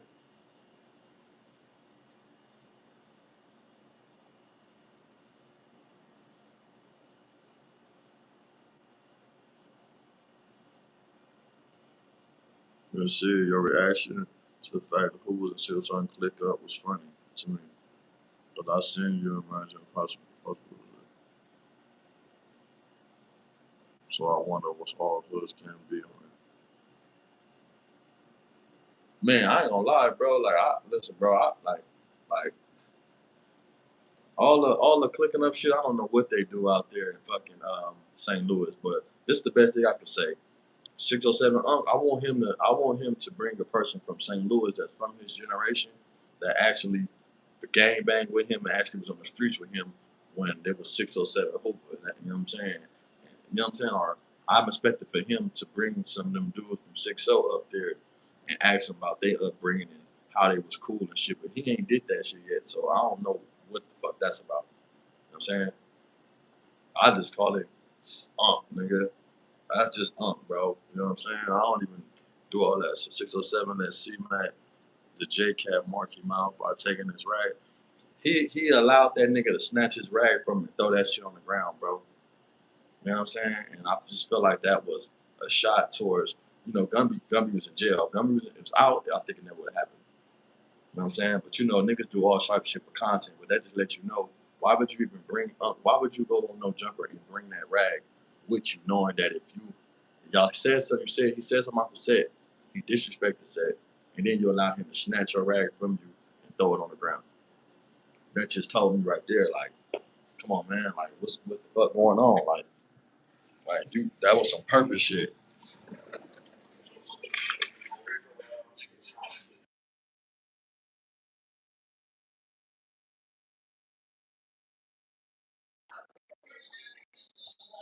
Why?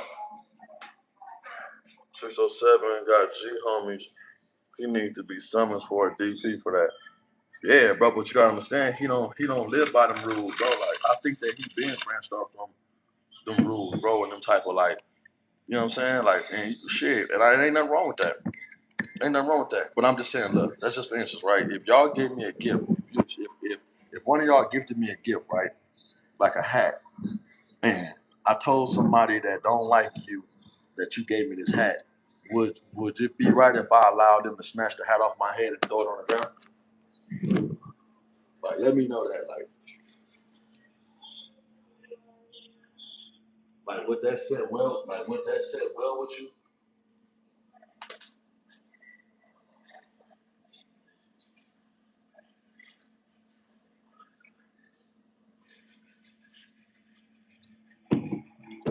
Let me know if that said well with a nigga or not.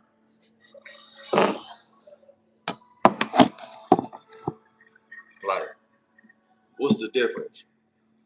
Would you allow that, or would you be cool with that? Like, you know what, this nigga just snatched that off my head, like, or would you feel like that's disrespect? Like, it's not even about it being a rag. It's the fact, like, would you?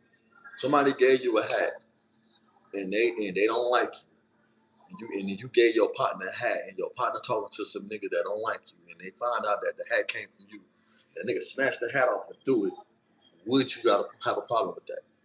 Or would you feel like that's cool? Like, oh, it don't matter. Like, that's just cool. You gonna feel like, damn, bro, I gave you the hat as a gift. I get it to you personally as a form of appreciation. So it's kind of like, damn, like that's how you feel. Like that's how you feel. Like, damn, like, you feel me?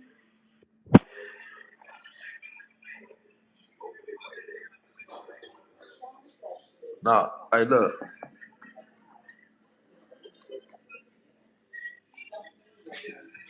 I'm gonna bring it to you. Come on, go ahead.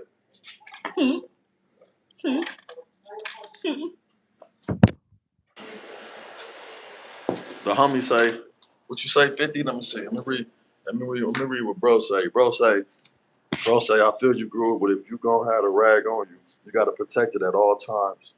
Why sag with your rag if you gonna let an enemy go disrespect it? So see, that's why I love my homies. Nigga, my homies understand that shit, bro. It's just hard, you know what I'm saying? You talking to squares from Delaware, they don't understand that shit, bro. You know what I'm saying? You on hope, bro. That's all I'm saying. This ain't about no, but, I'm telling you, it ain't even about, so I gave an analogy. That's why I gave the analogy of having a hat or having a shirt. Especially somebody come, if you open your doors to me, bro, and you say, you know what, bro, I appreciate you coming, bro, and you give me a hat off of your head, and I sat down with it with somebody that don't like you, would you be cool if I allowed that person to find out that you got that hat, that I got the hat from you, snatch it off my head and throw it?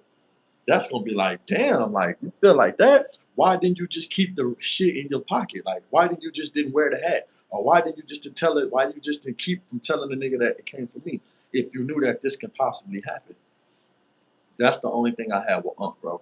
Other than that, always been solid to a nigga. I can't say nothing bad about bro. But he done some weird shit over there when we was there with the little security person in the front at his house.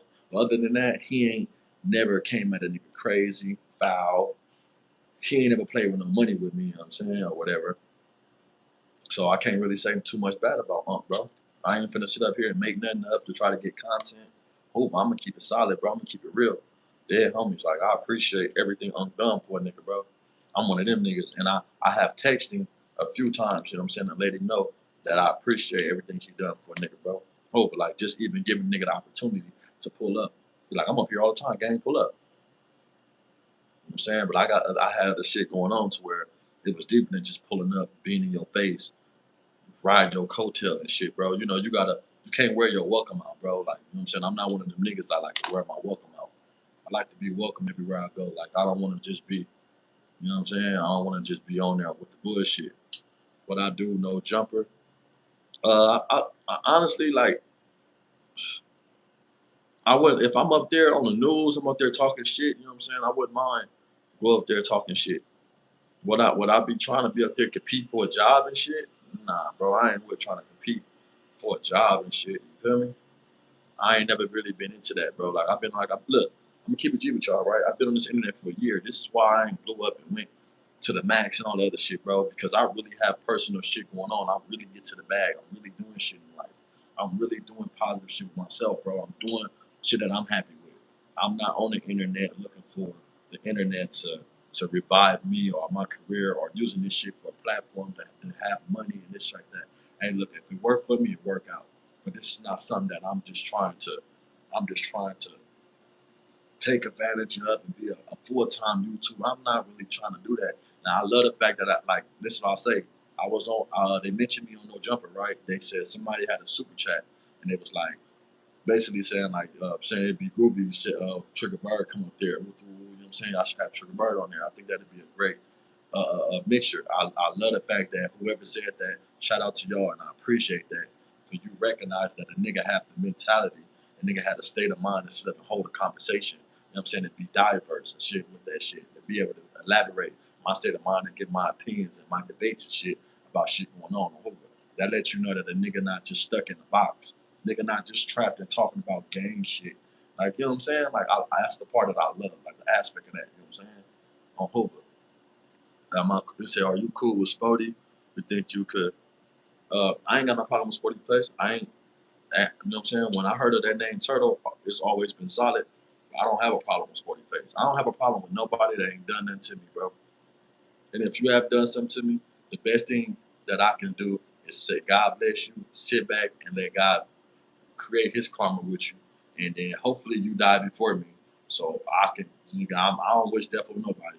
But nigga, if I sit back and you done something to me, nigga, the best I can do, nigga, is see your bitch ass die before me, nigga, on bird. I'm gonna keep it gangster because sometimes that's the karma that God do give niggas.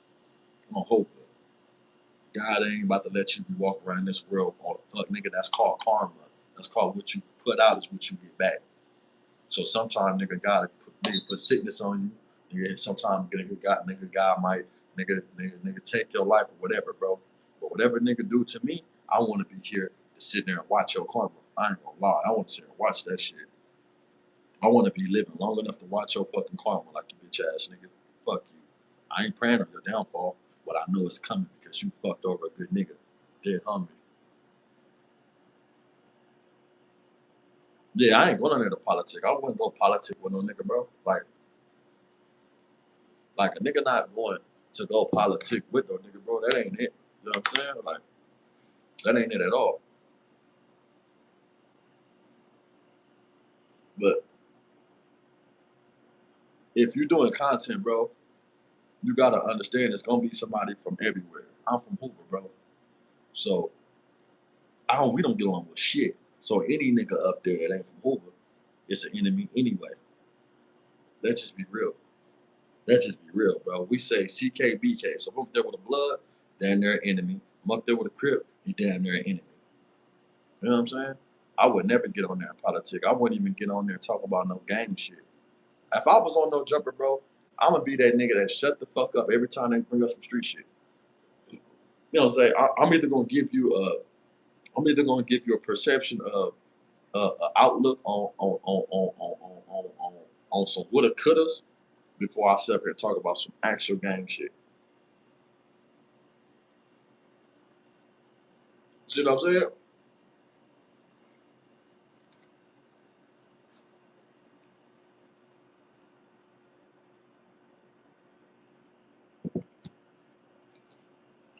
Birds no slurs though.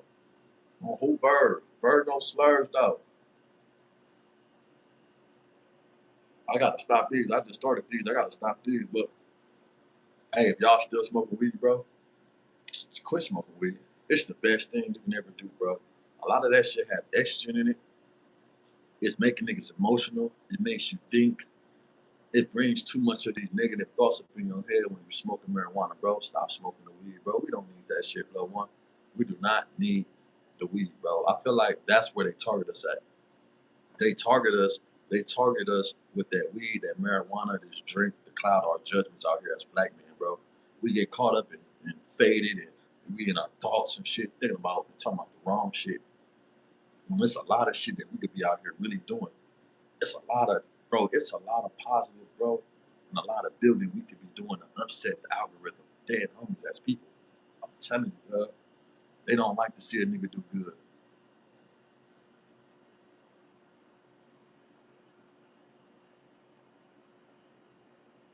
You say I'm from Minnesota. It's every game, but who was out here? So I don't know too much about who was. You got dope out of Nah, real shit, bro. Look, let me explain to y'all what gang banging is in LA. Because they got it all fucked up. They got this misconception to where gangbanger you just hate every nigga. Like, bro, when I was growing up, I didn't hate every gangbanger, every nigga that was from the neighborhood. That's a lie because I grew up with niggas. Like when you go to school, bro. I grew up in the 90s and the 2000s, early 2000s, bro. That's where you really had to go outside and go see people. We played football with these niggas. We clown danced with these niggas. We fought these niggas on the bus. We went to elementary with these niggas. Nigga, we went 7-to-7 skating with these niggas. A lot of niggas we grew up, bro. We know niggas. I don't know if y'all remember the party line. Who remember the party line? Let me know. Y'all hit that like button if y'all remember the party line.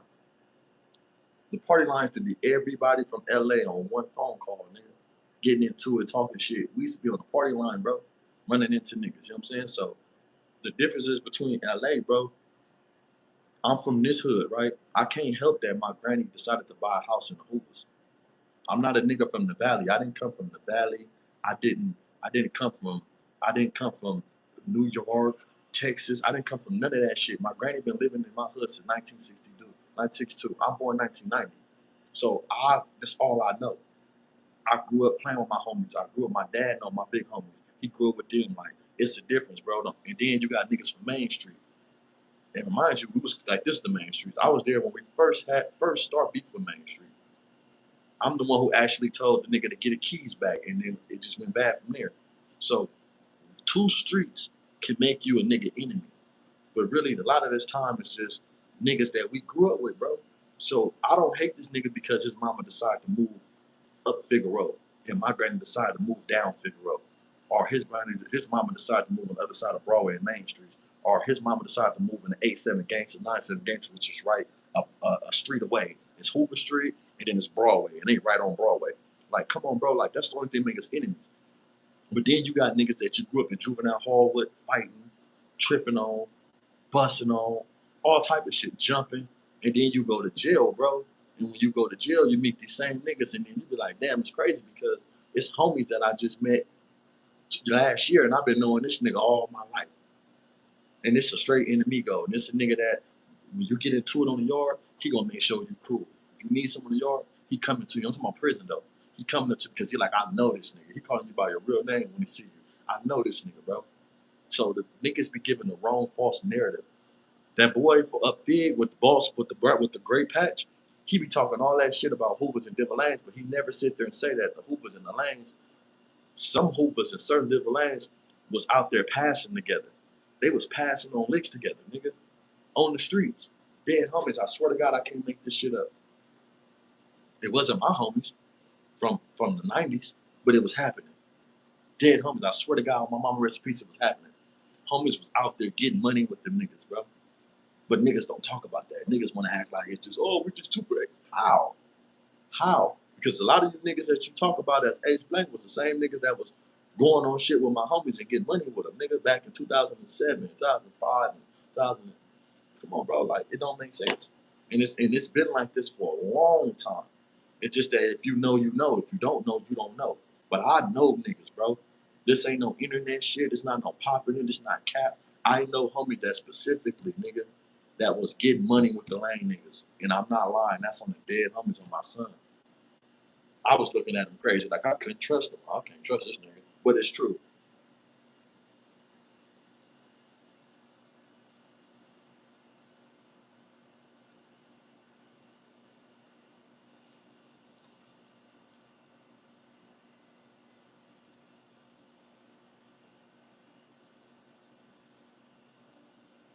Yeah, for real, that's how it be, bro. Hey, look, the homie say that's what makes it Mickey.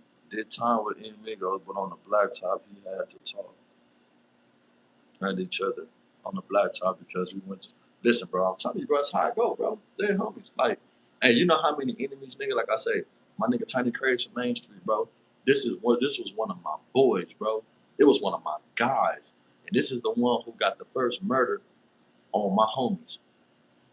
You know what I'm saying? This is why he in jail right now, and it's crazy because this was my partner, bro. This was my boy. He grew up with all hoopers. He didn't even grow up in the main streets. He grew up in the hoopers. Him, Too Cool, him, Abner, what they call Abner, Tiny Hearn, all these niggas, bro.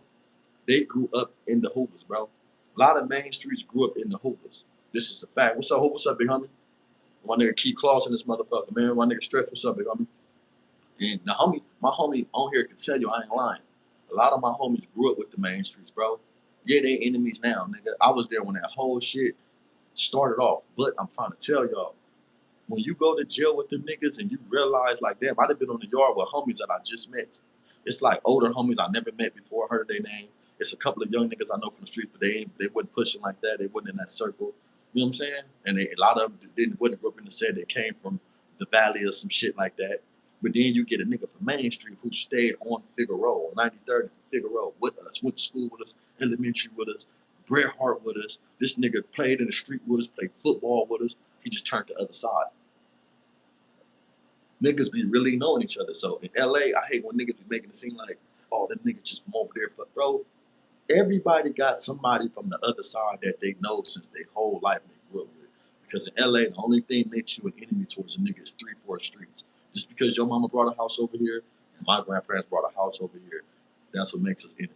Not because of what you did. I mean, yeah, the game ain't gonna be picked that up, but I'm hoping if you really a nigga like that in the streets and you really like been playing pop Warner football, clown dancing, if you really been on the bus, 7 to 7s, if you really been getting kicked out of every school, Henry Clay, Gompers, Audubon, Locke, Washington, you're gonna meet niggas, bro. Dead homies. Like any nigga that say that they just grew up just totally hating every neighborhood, don't like none of them, use a fucking lie. Every dibble lane, use a lie. Every Main Street, use a lie. Every 8-7 gangster, use a lie. Every use a lie, bro, because a lot of these niggas went to our schools, bro. And then when we branched off from each other, 13, 14, 15, some people moved, some people turned into gangs. Some people just had more family from this gang, so they turned that gang. That don't make them your enemy, bro. You know how many niggas I heard of the name of, and I go to the county jail, bro, and I'm hearing his name. I'm hearing he a nigga. And then when I run into the nigga, I'm like, this nigga Charles? Like I know. Charles is this is who everybody talking about. Nigga see me and give me a hug. What's up, bro? My nigga, I grew up with this nigga. And you be like, damn, like, this is the nigga that everybody's saying tripping on the homies, but I went to school with this nigga because I ain't saying nothing to me. He gonna embrace you like, damn, nigga, I heard you was from Hoover. My nigga Stephon too. So that's my boy, man. I think they call Stephon he from 6-0 right now, Hoover. If I'm not mistaken, they call that nigga Turtle from 6-0, if I'm not mistaken, bro. Or some shit like that. But that's my boy though. So it makes you be like, damn, like I'm hearing about this name, and then I know why he act like that because he grew up around us. Hoover is some of the most ruthless niggas, bro, that you really gonna run into, bro. I ain't gonna lie. Like, gotta understand, on our side, we didn't have money, bro. We didn't have all. Well, we had money. Don't get me wrong. I'm not taking it from the hoops. I'm saying though, we didn't run. We didn't manipulate each other and run off of money. We had homies out here, nigga, that was like we shared with each other, nigga. If I had some pair of pants and you had some shoes to match, bro, here go these pants. If I had a jacket that match your hat, come wear this jacket. We didn't talk about each other. Oh, nigga, I let you wear my pants. And you broke ass dirty nigga. We didn't do that shit, bro. We went out and hit a lick and we robbed a nigga out here walking up and down the street, whatever, nigga. We go hit our lick, nigga, because we was kids. We ain't had no. We wasn't. Parents wasn't fortunate like that. But nigga, if my homie needs some shoes and they talking to him and bitches clowning him because his shoes fucked up, I'm the dead homies, nigga. I'm about to get them shoes for the homie, nigga, and bring it back to him on the bike, huh, bro? This shoe right here. After I take my shoes off, give them, put them shoes I just robbed a nigga for right on my feet. Dead homies. I'm not gonna sit up there and talk about, bro. That's just what we did, bro. It's kind of different. Like I said, we kind of grew up with that love. You know what I'm saying? That love and that structure, nigga. Like, you know what I'm saying? Real shit, bro. That's how we grew up, bro. Like, I don't know what it's like to talk about my homie because he's not fortunate. I don't know what it's like to talk about my homie because his mom smoked dope. I know what it's like, nigga, to be with the homie, his mom on the corner hoeing, and we gotta go watch his little brother, and she telling us we're gonna buy y'all some weed when I'm done. And every time we walk up and down from the store, she's standing right there in the corner. I know what that's like. I know what it's like, nigga, when the homie mama hoe and she coming in, she feeding the whole house. I know what that's like. I don't know what it's like to be like, oh nigga, your mama a hoe. Oh nigga, your mama's a smoker. I don't know what that's like, bro. Hoe, nigga, we love each other, nigga. We had love for each other, nigga. That's what it was. Like my niggas in my generation right now, we all got love for each other, nigga. We ain't broke that love, that respect for each other. We don't talk to each niggas crazy and disrespect each other, nigga. On hope, like it's different, nigga. We get at the niggas we ain't grew up with like that. I just had a homie today. I mean, like, not today. I was looking at his message today. But I had a homie today, got to another one of my boys, right? And when the nigga actually all bad, he was telling me, man, tell a homie what's up, people, I don't want to win, anything like that. Y'all know. And I just basically told him like this, bro, hold it. Stop worrying about that. Nigga grew up with you, bro. Nigga ain't on you. On hold it, like, you know what I'm saying? Like, this ain't even what it is, bro. And it's because I don't want to wake the homie up into bullshit. Now niggas going back and forth. This nigga know where his whole mama stay. He know where this nigga whole mama stay. For what, bro? It ain't even that serious. A nigga know how to step in and be like, look, bro, that's bullshit, my nigga. Knock that off, leave it alone, bro. It ain't even that serious. Because the love still there. And I love that nigga. Then he told me, I love that nigga, bro. I know I fucked up with this hooper shit, but I don't want to do nothing to that nigga. I'm still a man. And I don't take nothing from you being a man. Because I know what type of nigga you is. I know where your brain at. He grew up like us. You grew up like us. But you fucked up on this side, bro. So hang it up. I respect that. Nigga respected you, bro. Hold it. Don't hold it. Homies gonna embrace a nigga every time, bro. I'm telling you. That's just what this shit is. Like I say, this shit is more of a lifestyle with us, bro. It ain't no act. It ain't none of that shit, bro. But the goal to gang banging, right? The goal to gang banging, bro, is to specifically grow out of the gang bang mindset. It's not to grow out of your neighborhood. Because if you're from your neighborhood, you're from your neighborhood. You know what I'm saying? I love the feeling I get when I go back to the set and the smokers talking to me. I love the fact when the smokers walk up, they fucking with me, they hugging me. I love the fact when the little kids see me, they shaking my hand. I love the fact people jump out the store. Hey, where you been at, boy? I love that shit. Dead homies, I love that. But the mindset, you gotta have the mindset, bro. You gotta have the mindset to outgrow the fuck shit that's going on. These niggas want you stagnated. They want you to keep thinking that you're supposed to be talking about fights. You're supposed to be talking about who did this, who did that, who telling. So fucking what, nigga? It's somebody telling everywhere, bro. It's niggas telling right now on the level 4 prison, bro. That's the main place they tell at. The main place I've ever seen them tell so much was on a level 4 prison, bro. Because I'm trying to figure out why my cell keep getting hit. It's a nigga in this building. On a level 4 prison, the police would give a confidential informant a phone to sit there and tell on everybody in the building. On the dead homies, I'm not lying. Stop thinking every niggas in prison is solid. Every niggas in prison is not solid, bro.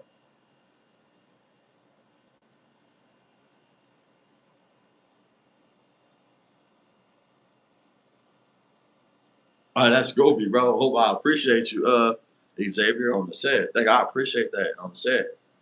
Hey, look, magnetic energies, bro. Magnetic energy. I hope you feel the real shit. You know what I'm saying? Hey, look, I might have been talking about something that you missed, nigga, that probably struck to the core. That's it.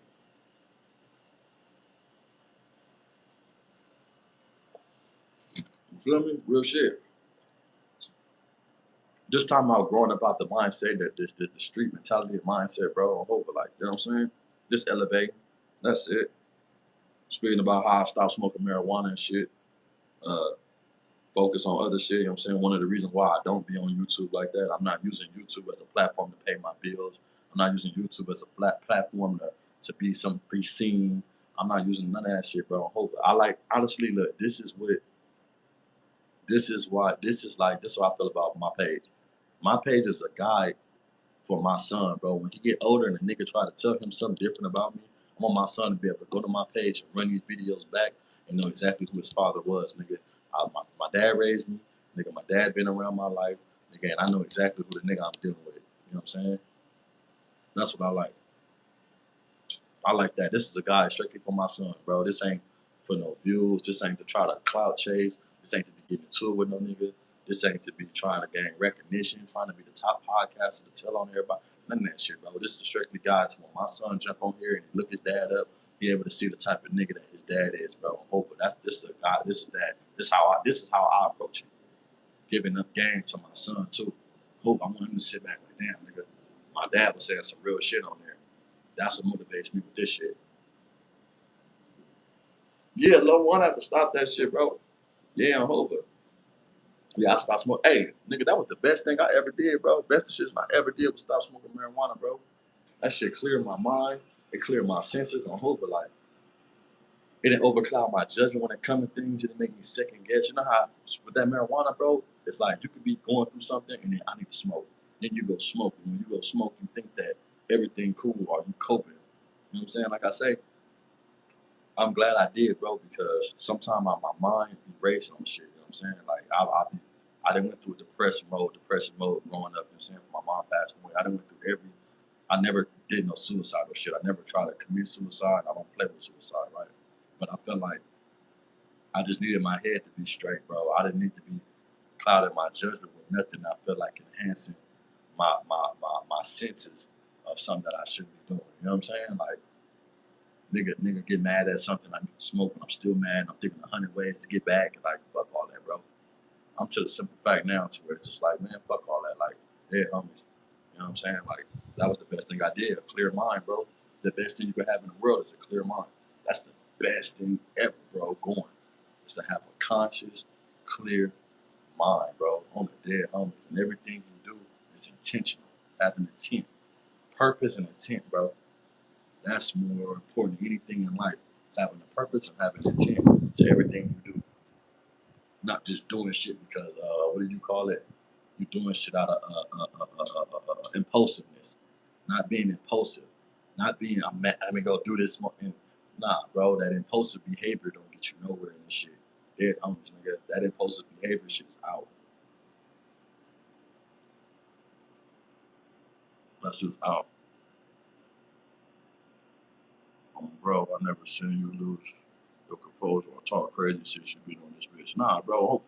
Bro, it's other shit. Listen, my conduct gonna speak for itself for my child able to look back. Cause niggas gonna listen, bro. All you gotta do is be like, who is Triggerbird from Hoover? Nigga, if you're not doing that on the internet, I'm guarantee you my homies gonna give you a layout. It's not hard to figure out who a nigga is. It's not hard to figure out what a nigga become and how far a nigga did develop, right? It's not hard. Like it's Hoover's not big as you think. Hoover's really a small, infused community, bro. We're very close to each other. So it's not hard. I don't gain nothing by coming on here tripping out. You know what I'm saying? Now I like to clear the air when it comes to my name, because like I say, I don't ever want my son or no bullshit to run across something and I didn't protect my name. There's some felonious, bro. But this ain't what that for. If I was, I swear to God, bro, I could tell y'all a gang of fucking stories and we're gonna get to that. This just ain't the time now. I can tell y'all stories about niggas, bro. I can go down, listen to some shit. Over.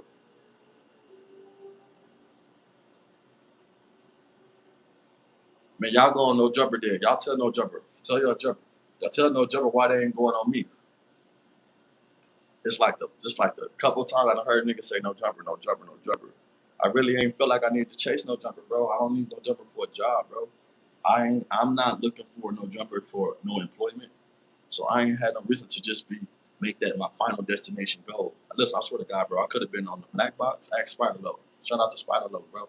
I could have been on the black box. I could have been on all type of shit, bro. All type of platform. I could have been on Cam Capone. He reached out to me. I could have been on S Wiggins. S Wiggins reached out to me. I could have been on a lot of shit that they offered me to be on, bro, and I turned it down because I had shit going on at the time. You know what I'm saying? So I'm not trying to use living platform to just be the biggest podcast. Like I say, like that, you stay consistent in this shit and it'll come to you. I'm not trying to use that platform to be this and that. I'm not trying to use that shit. Um, I'm not trying to use the platform to become something or I'm already somebody, bro. Hope like hey, you have stars in everybody hood. Everybody hood they have stars, bro. Some people become stars outside, and I walk around and I talk to stars every day, nigga, from our community, nigga. That's somebody. They just never been blessed with the opportunity to present themselves to the world. That don't mean they're not stars in their own right. You know what I'm saying? So shout out to No Jumper. I have no problem with No Jumper. Do I like what No Jumper be talking about? No. Do I understand sometimes what they be saying? No. Do I agree a lot of time with No Jumper talking about? No. But if you on No Jumper and you're using that to be a bigger podcaster, it's fine. If you on there to get your money, that's fine. But you have to have a purpose and intent. I didn't intend to be that, and that's not my purpose to be that. If it happens, it happens. So that's why. I hope that answers your question on why I haven't been on No Jumper, bro. You know what I'm saying? Like, if it happens, it happens. I'm waiting for the right time. The right time. I've been up there a few times. I've been up there a few times though. But just trying to be a No Jumper host was never my goal, bro. I feel like they was doing a pretty fine job with the people up there. They're it was. Hey, thank you. I appreciate you, Billy.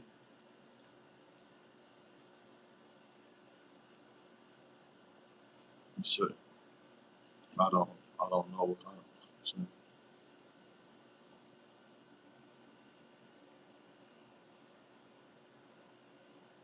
Hey, see, that's why I'm saying niggas gotta learn how to redirect the questions, bro. Hey, hold on, real fast. Hold on, y'all hit that like button. Hold on, real quick. Let me get my target.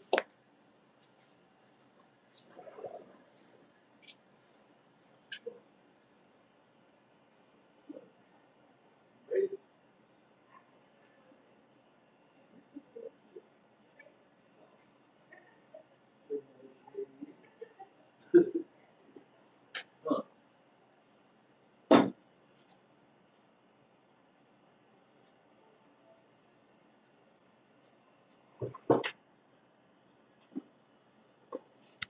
Let me see what the homie say.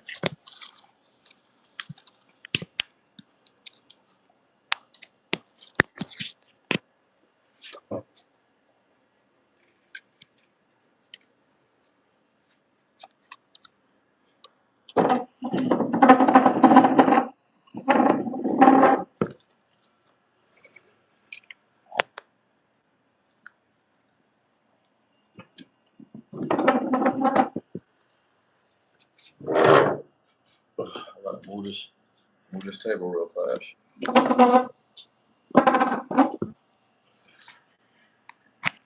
They say Adam think he's slick with the hey, Adam think he's slick with the tricky ass questions though. On the dead homie, Adam think he's slick, right?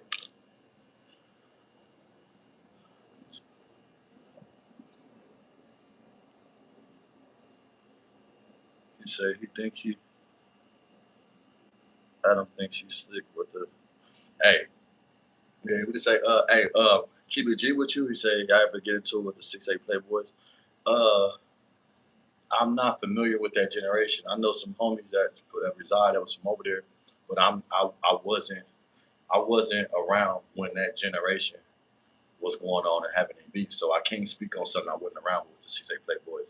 I only know a couple people that was from 6'8" Playboy, and when I was coming up, it wasn't a thing. So I don't know the history between the 6'8" Playboys and the homies and shit getting into it. You feel me? Like, and that's something I really don't really want to talk about because I let someone that's been around old enough or longer enough to speak on that. That's not my cup of tea, and it's not my place to be speaking on because I wasn't around for that, bro. And I don't speak on things that I wasn't there for, that I never witnessed. You feel me? Like, if it makes sense to you.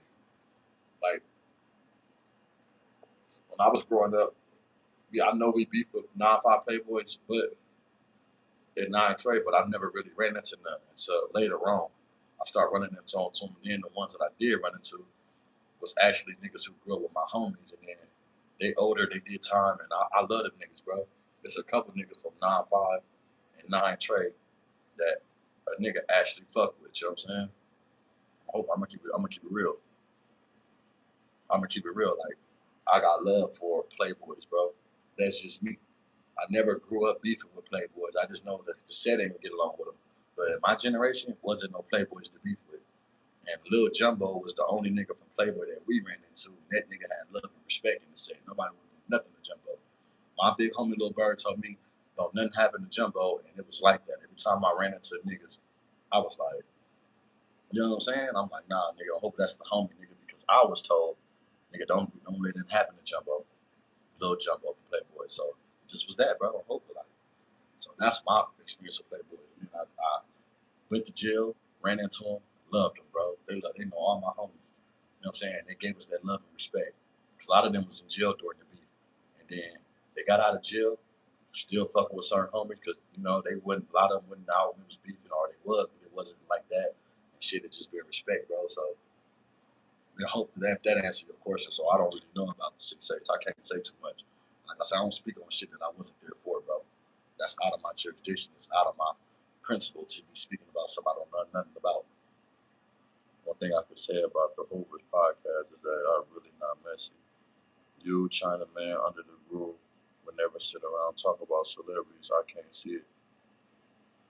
Nah, bro. If it's something out there, you know what I'm saying. All the thing a nigga would do is react to some shit that's going on. You know what I'm saying, and try to give it a different perspective. But sitting up just trying to. And shout out to Under the Groove. And shout out to China man too. You know what I'm saying. You know what I'm saying? Like on Hoover, when me and China man, we did have our differences. We had our differences or whatever. We had our little. You know what I'm saying. We didn't even have a back and forth. I said what I said on the internet. He said what he said on the internet. We talked on person. We talked on the phone. We left that shit alone. It's been good ever since on Hoover. Like, so I want that nigga to win. I don't have no problem with him. He's an older homie that I see what he's doing, and he ain't doing shit wrong from what I see. I'm not offending his content because I don't go every day and look up his content to watch. I don't really do that with nobody. So a lot of shit that I'm out of touch with, you might think so because I be on YouTube, but I'm out of touch with a lot of that shit that be going on. China man shit. I just look at the shit that pops up. Like if I go on my feed, some pop up, boom, but I'm not really going directly to nobody's shit. I just look at the feed shit.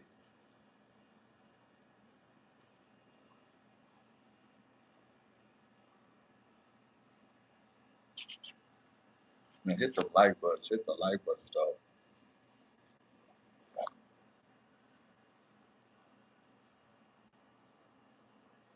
Drop that like. Nigga get some likes to this motherfucking bag. Nigga get some leads, likes. What y'all feel about the Doughboy? How y'all feel about Doughboy, the one that's on podcast now? How y'all feel about that?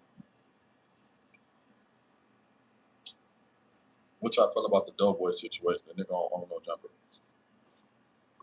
What y'all feel like No Jumper can do to change their podcast up? That's one of the biggest platforms in LA right now, man. I ain't gonna lie, whether we like it or not, right? But what do y'all feel like they could do to change up their content? Ant gone. My boy Munchie still here. Shout out to Munchie. Munchie, my dog, bro. In real life, besides all that shit, I fuck with Munchie, bro. Hova, that's a solid nigga, bro. You know I fuck with Munchie when Munchie get in the car with me, nigga. Munchie got his disability. But Munchie has been in the car with me before, nigga. Munchie don't trust nobody. He don't fuck with no niggas. That's how much that's my boy. He done been in the car with me. Come on, bro. Take me over here. I hope I'm gonna take it. That's bro. I done walked out with Munchie a gang of times and he holding on to my shoulder. That's bro. I ain't letting nothing happen to Munchie when he over there in the set. When he was in the set. Recipes to Craig. Oh, recipes to my aunt.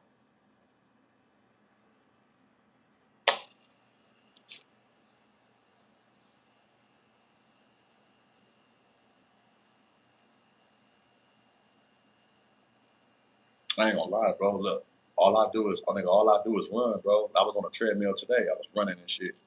I was on the running on the treadmill, working out, busting down, and hooping. You know what's crazy? I don't really smoke them. I think I don't smoke them to like inhale this shit. I just kind of, you know what I'm saying? I don't really. I think it's just something to do. I think it's like more of a mind thing. But I don't really like smoke them and just be, you know what I'm saying? But I do a pod with Sporty Face, bro. I'm not even here to talk about the future, bro. Like I ain't gonna lie. I don't know what I would never say never. But this Sporty Face could continue to show growth how he did, and the association is not as, and my homies didn't have an issue with it. You know what I'm saying? And we talking about some real man shit, some real respectful man shit, and not trying to collaborate that with Hoover and 40s, then I wouldn't see a problem with it. I could sit down probably with anybody, bro. It's just when niggas bring the politics along trying to collaborate and speak for a whole collective. I can't be on no podcast speaking to a nigga from 40s about beefs and shit like that. You know what I'm saying? Like that's not, but if we on here talking about something that's gonna develop as men and giving perspective about life and giving in different walks of life, you know what I'm saying? What makes us similar in our communities as men, then I'm for that, bro. You see what I'm saying? But I never say never though. I used to say no, I won't do this. I just don't want to say never. I'll never say never, bro. I learned that shit, like the never say never, bro. Because if I tell you never, what if 20 years from now it happens? What if 15 years from now it happens? What if this nigga ain't like that in 15 years and I'm not owning it in 15 years? Like, you know what I'm saying? Like, where does it? See what I'm saying? Like, had nothing to do with the set. It's just that what are we gonna talk about? Like, if we up there talking and having conversations about um, neutral shit, then I don't really see an issue, bro. I know a lot of, if I was tripping, I know a lot of niggas from 40, I can go to their house. I'll go trip on them. I'll go trip on them, like, you know what I'm saying? Like, for real though. Munchie is dope ass, bro. We need to tell Munchie to keep on doing this shit then, man. He been doing this shit. I just wish that he pushed. I wish Munchie was more consistent in his rapping than he is the podcasting, because Munchie would be on. If he was giving out, if he was giving the energy he put into rapping and to podcasting, Munchie would be probably one of the biggest LA rappers right now. He'd be in the talks.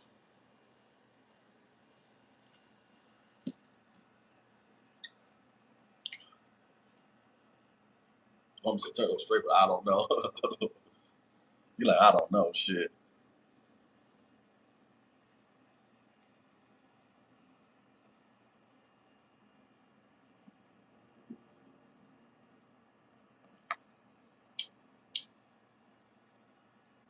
It ain't that. That nigga just a leader.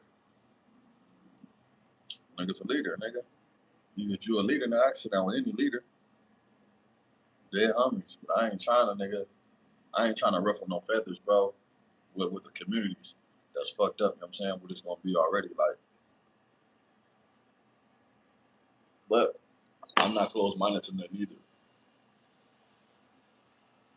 They're homies. Niggas ain't closed minded to nothing, especially when they're elevating. So I don't know.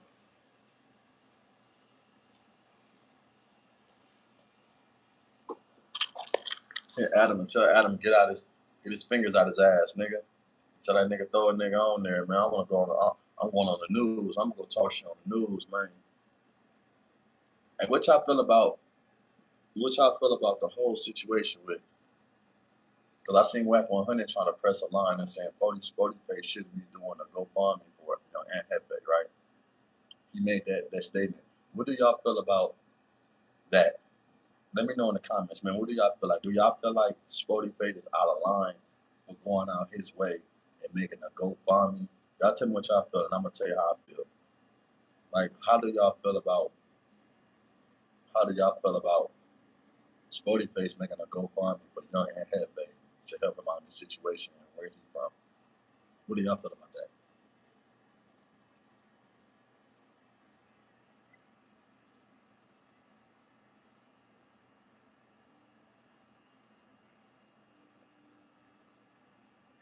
Nah, for real though.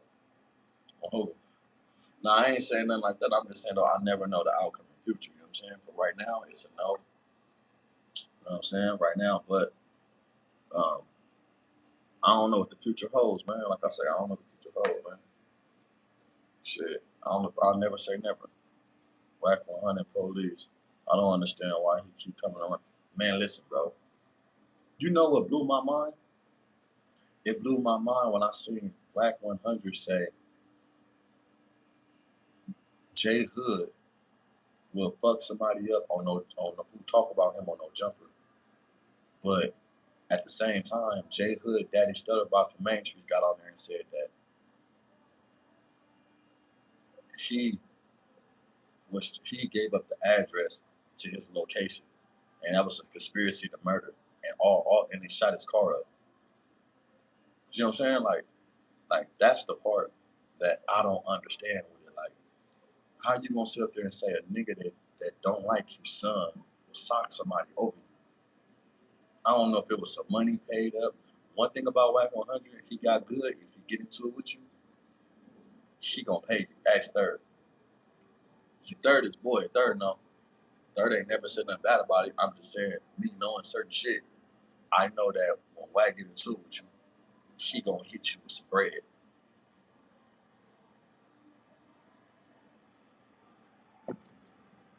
But I didn't understand that how J Hood was supposed to do something to somebody on the podcast over him when he allegedly was trying to kill his daddy or get his daddy killed. That ain't crazy. Y'all let me know if that's crazy, bro. Hell yeah, I sit down with Jalise, old crazy ass. Hey, I actually met Jalise though. That's the crazy part about it. I ain't got no problem with Jalise. I actually met Jalise at 607 Hunt House. The first time Jalise ever came to 607 House and did content is on my Instagram. My Instagram is Triggerbird, TRIGGEROA.92. The first day Jalise ever came to 607 Hunt House and did content, I was right there. You know what I'm saying? I was right there. Well, she cool as a motherfucker. Imagine he won't be reading anyway.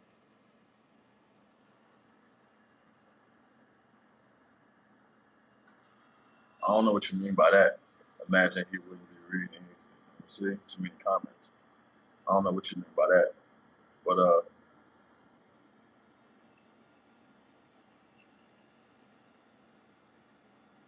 I don't know what's up with Sabi, man. Sabi, I like Sabi though. I met Sabi at Wax Studio. I actually met Sabi at Wax Studio. Dead homies. Me in there, nigga. I'm in Florida. Dead homies. I'm in there, Florida, nigga. The pool table, nigga. Thing on hip, nigga, on GSB. Me and my nigga, I'm a shout to Young Magnificent, man. That's brother. That's my low, nigga. Me and my nigga, Young Magnificent, man. On the set. We up there thinged up, nigga. I hope I got fat thing on me. I seen that nigga Sabi come in with the twins, nigga.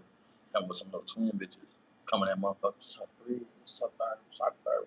Nigga, Triple Bird West, I hope on show, bro. Over. And I fuck with him the whole night. You know what I'm saying? Tiny Rob, nigga, free Tiny Rob. You know what I'm saying? Like, Tiny Rob, dog, my boy, but that's why I met Sabi third through Tiny Rob, bro. Sabi was actually was a good nigga, bro. It was cool. It was cool as fuck. I don't know what's up with him. I think he in the pen. I don't know which time he got none of that shit. You know what I'm saying? But shout out to Free Sabi too. Pretty real. I would Sabi stay out long enough to create some motion for itself. He always had motion.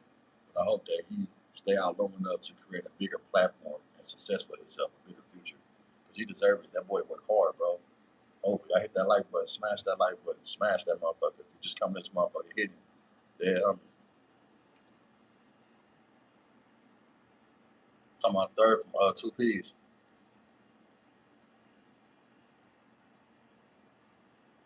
Third from two P's. Free Sabi, man. Sabi talent is a motherfucker. I ain't gonna lie. That boy got talent, man. If that boy stay consistent and focused, but look, this is people don't understand. Sabi going through something because he lost his mama, bro. And if you never lost your mom or nobody close to you like that, you're not gonna understand what people go through. You can have all the talent in the world. You can have all the discipline in the world. When it comes to you losing somebody dear and close to you, bro, that shit does something to you, bro. Dead homies, it fucks you up. And I think that's what Savi issue. Savi that lost his mom, his motivation.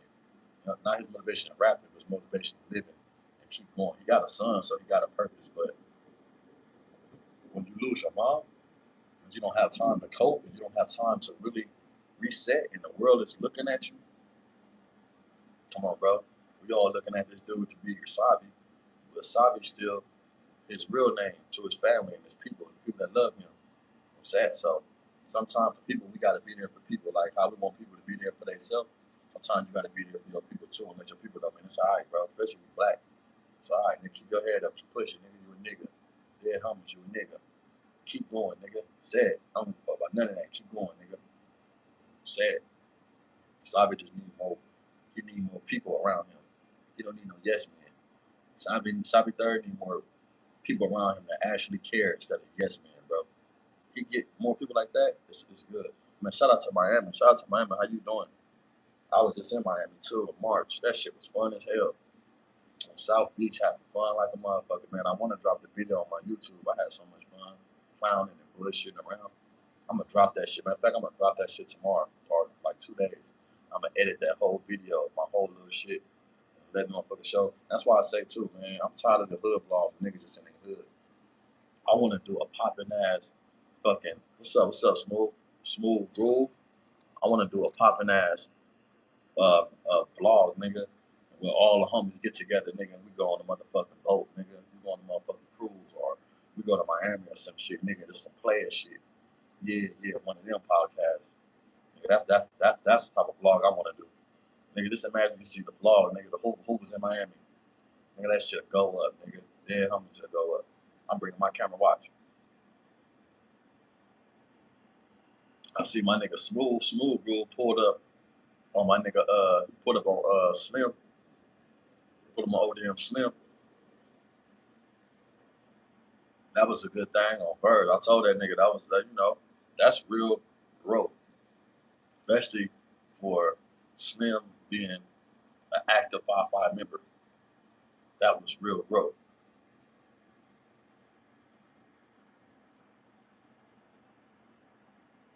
That was real growth. Like what makes me, as she said, I stay in North Miami Beach. What made me really want to go on a Carnival cruise, and it kind of scared me when I saw the people get sick. Right? How that shit going out there, bro? What really made me want to really go on a cruise is when you go to South Beach and you come from the airport, you go over that bridge. And you go over that bridge, you start seeing all them cruises and shit right there. South Beach ain't nothing but a little ass island, man.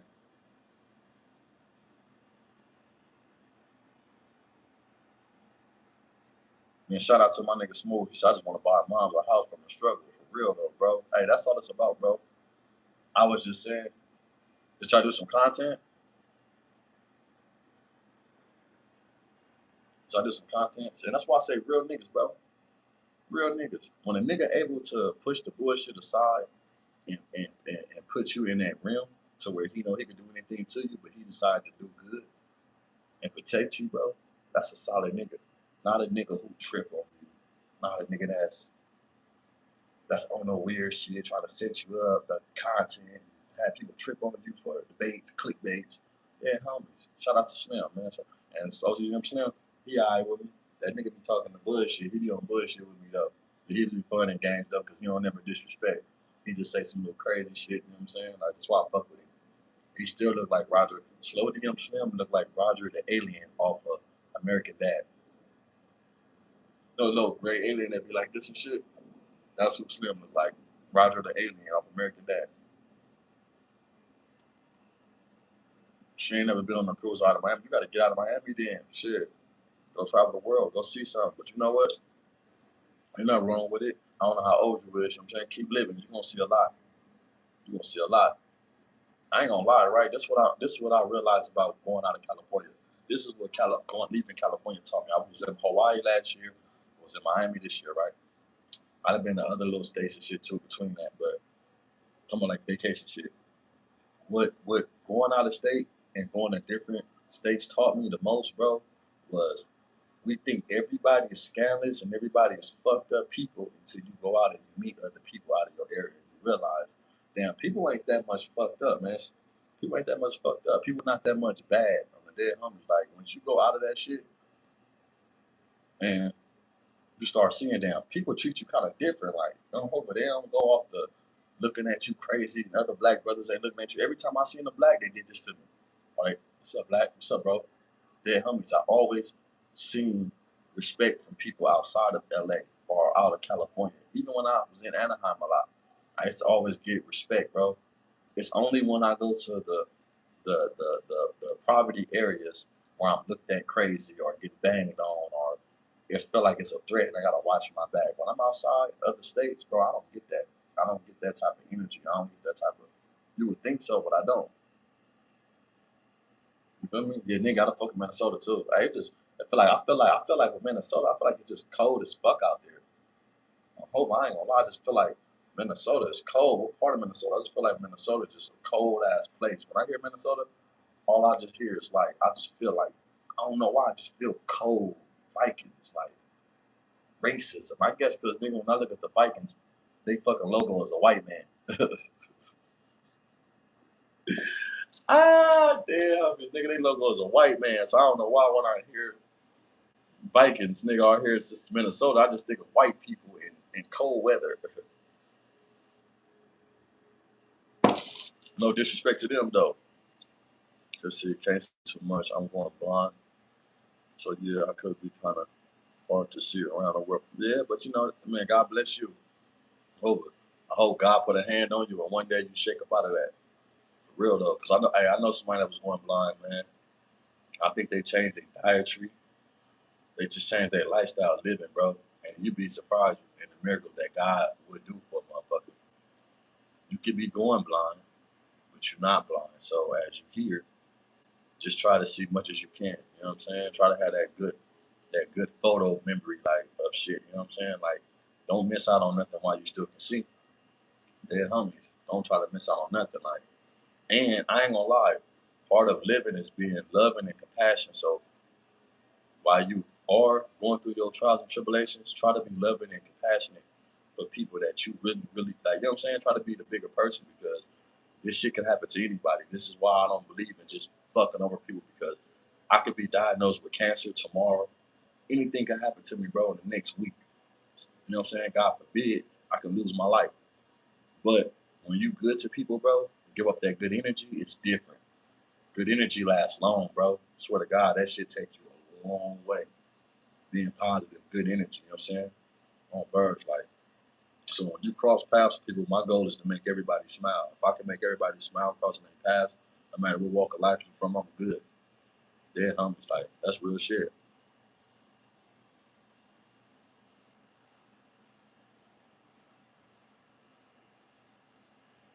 Real shit, I appreciate that. Just while you going through your trials and tribulations, just continue to stay positive. Change the way you eat, change the way you think, change the way you walk, the way you talk. You know what I'm saying? And just try to be more positive in your life, bro.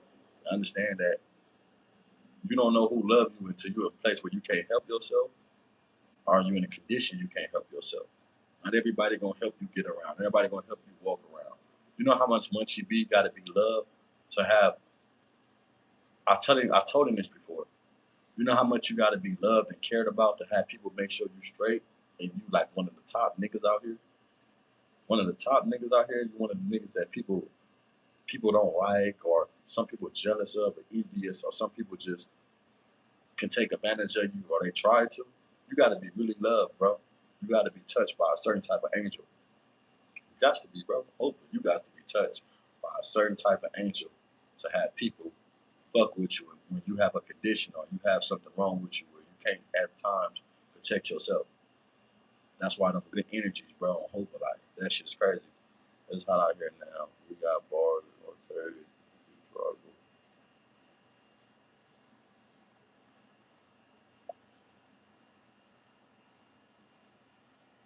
Telling you, this real shit. Hey, look, we spend so much time being. She said, "You about to make me cry because your words are genuine." Man, this real shit, right? We spend so much time being negative and hating people, and being mad at them, right? Life is too short, bro. You know how many niggas I wake up and I see they dead, damn, they dead. Good niggas though, bro. I was with my homie Shadow. Rest in peace to Shadow, man. his funeral coming up or whatever, man. I hope rest peace to my homie. But that nigga told me some real ass shit, bro. He told me some real shit. It was on Mother's Day. No, I'm lying. It was on Easter. He told me some real shit, bro. It's about myself, like about, you know what I'm saying, having a law of attraction, bro, and having something about me that people launch on to. Nigga, don't ever lose that. Don't lose who you are. Don't lose the ability that you have to really connect with people. I hope when you connect with people, bro, I hope it makes sure that you continue to make them smile and keep giving the game. You just own me about certain shit. And I was like, damn, that was some real shit. You feel me? So it's like, just them words right there, I'm gonna continue to pass on to people, even though the homie not here. But that nigga told me that shit, bro, and he was like giving me game about, oh, hold it, bro, like I'm glad you on that motherfucker because when I be hearing you talk, I know you, I know your heart, know what type of nigga you is. That shit made me like, damn, like at least somebody see it. I don't give a fuck if it's 10, 15, 16 niggas. I don't give a fuck if it's one person. If somebody can grasp the energy that I'm giving off, I appreciate that. I'm sad. Sad, but just remember, bro, right now in this time, don't think of who ain't there for you, who ain't doing this. Just think about what you can give to the world. Life ain't about what you receive. Life about what you can give. Life is basically about what you can give. A mother gives life. You know what I'm saying? Like, come on, bro. Like, and certain this shit, like I tell you, certain this shit can't be taught. You can't teach a fish how to swim. You can't teach a bird how to fly. You can't teach a snake to be mischievous or deceitful. It's just in their nature. So certain shit is just in people's nature. Some shit is out of your hands. When you see fuck shit on people, separate yourself. Don't get mad at them. Don't be upset. Don't be mad. Don't feel no type of way. But while you here living, bro, you make sure everybody path that you grace or you come across, you make sure you give them the best example of love or positivity, bro. We all know the negative. We all know we can get into the fuck shit. We all that's easy, bro. The easiest thing to get into in this life while we living is trouble. But trouble is hard to get out of. Dead homies. Anybody can go out there and go shoot somebody. But you know how much it's gonna take you to get out of that shit? You know how much a team you're gonna need, how much money, how much support, the mental, the physical, the emotional. That shit costs it costs you everything. Anybody, bro, I can get out here tonight, nigga, on live and go shoot a nigga and go to jail the rest of my life and tell y'all I was a nigga. But you know how hard it is for me to not do that and go raise my son and watch that nigga grow and watch me go hustle or watch me go work just to make sure he got shit. That shit is the hardest part, getting up, making sure he got that shit hard, bro. I hope like that's why I thank all the mothers, the single mothers. Damn, homie, I swear to God, I appalled them. I didn't know how hard it is to be a single mother. Nigga, it made me want to call my baby mama like, man, you a nigga. Because after having my son by myself, and I'm having him and I'm doing things for him and I'm showing him and he's developing, I said, damn, this shit hard. Like, this is hard as fuck to be like, yeah. My other kids, I was in jail for them 12 years straight. I was in jail 12 years straight. My son was 4 months when I went to jail. So now, though, developing that, and that's the hardest thing ever, bro. Dead homies, that shit like the hardest thing ever, bro. Being a father and showing, being an example for somebody else. Anybody can shoot. Anybody can be a shooter. Anybody can go to jail. Anybody can fight. That ain't nothing but just a swing away. Nothing but a gun, a shot away. But it's getting out here, really being compassionate, being positive, and also being a father. That is the hardest fucking shit ever, bro. It's the hardest shit ever. Because even when you don't feel like doing it, you gotta do it. Even when you don't have the strength to do it, you gotta do it. Dead homies. Like, that shit is crazy. Like,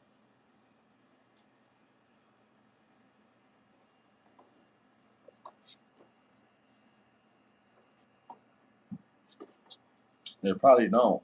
I know I probably didn't turn to monetize shit. I ain't gonna lie, I monetize, bro, but I ain't turned to I probably didn't turn to monetize shit on. This wasn't no monetize shit. This wasn't no get paid for me talking type shit. So if my shit don't go to commercial, then that's because I didn't monetize it because I wasn't tripping on getting paid off of telling y'all what I'm supposed to be telling y'all tonight. And like I say, if nobody can understand nothing I said, Larisha, let me see, Larisha Bibbins, 80. She appreciate the words I gave her. So if I didn't reach nobody tonight, hey man, shit, I hope as long as she felt like I told her something that she can use, knew she can use and not abuse. Hey, I'm cool with that. I hope I don't need no money for that. I got paid already. I got paid because somebody understand that I'm trying to, you know what I'm saying, spread the awareness, bro, of just being a person. These niggas don't know how to be people. They only know how to be gangbangers. They know how to be everything but a father. Everything. They know how to be a real nigga. They know how to be a real gangbanger. They know how to be a real all this other shit. But you don't know how to be a real person. You know how to be a real father. You don't know how to be shit else, bro. But just a real street nigga. Real street nigga. A real gangster. You don't know how to be a real gang. That shit is whack as fuck. Nigga, go be a real person. Nigga, all these tattoos on me, nigga, and I still go work, nigga. I still go work. Dead homies. I still go put up the boots. Right now, I'm about to get my fork license, my forklift little shit certifications. Like I'm still gonna work, bro. Dead homies. Like I had that motherfucker by Thursday. I swear to God, I have by Thursday for sure. It's already in the works because I got to do something different. I'm chasing another dream, bro. I'm chasing another bag. I ain't chasing no bitch. I ain't chasing no clout. I ain't chasing no niggas. I ain't chasing no politics. I ain't chasing the jail cell. I ain't chasing death. Nigga, I'm chasing an elevation. Dead homies. Like that's what I'm chasing. I'm chasing elevation, bro. That shit's more it's way more important than anything in this world. Elevating. I wanna see can I be a better version of me tomorrow than I was today. That's what I wanna see. I'm trying to see. Like I ain't experienced being better than me, bro. Always niggas do something to me, bitch ass nigga. Cause listen, I ain't gonna lie. I used to be a motherfucking antagonist. You know what I'm saying? Or do something to me, I gotta do something to you. I used to be one of them type motherfuckers. You know what I'm saying? I gotta do something to me. I gotta do something way more than you harder. Now I don't even give a fuck what the fuck a nigga do. That's your loss, bro. That's your bad. If I can't get you when the time presents itself, I'm gonna let God deal with you. Dead homies, the Creator. I'm not gonna say God. I'm gonna say because the God only came up in the biblical days. That name. I'm gonna say I'm gonna let the Creator deal with you. Hold on, when God got His shoulders on your, when He got His hand on your shoulders, He gonna give everybody that deserve what they need. He gonna give it to them when the time comes. He not gonna let up. So I don't need to do certain shit to you to get back. I don't need to do certain shit to you to feel even. I don't need to go fuck your bitch if you fuck mine. You can have that bitch. I get another one. I don't even want your bitch because your bitch just like you. I don't want no bitch like you, nigga. If that's your bitch, she just like you. Why do I want that bitch? So it's be certain shit that nigga be like, you know what? I'm gonna just elevate. Hey, look, the best revenge is no revenge on people. That's the best revenge, bro. The best get back is no get back. Remember, I told y'all that. The best get back is no get back. That's the best, bro.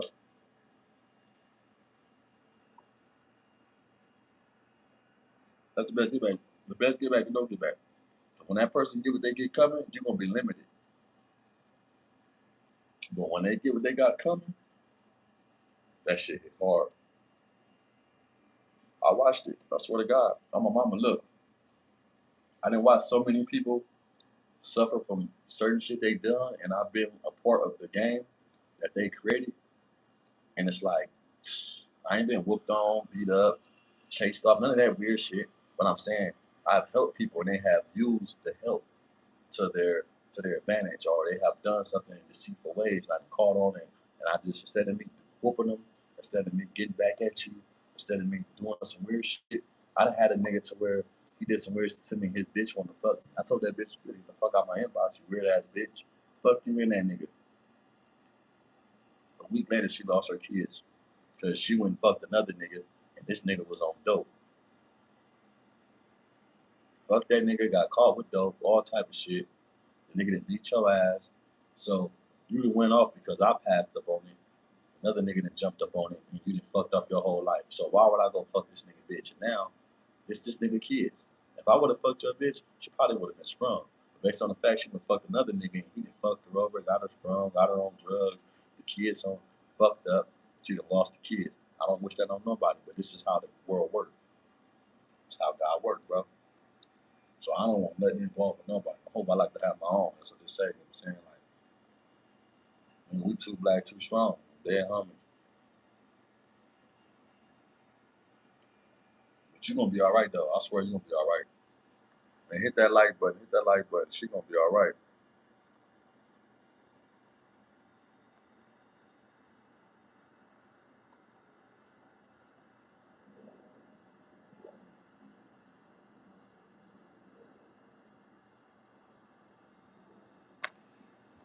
I appreciate that.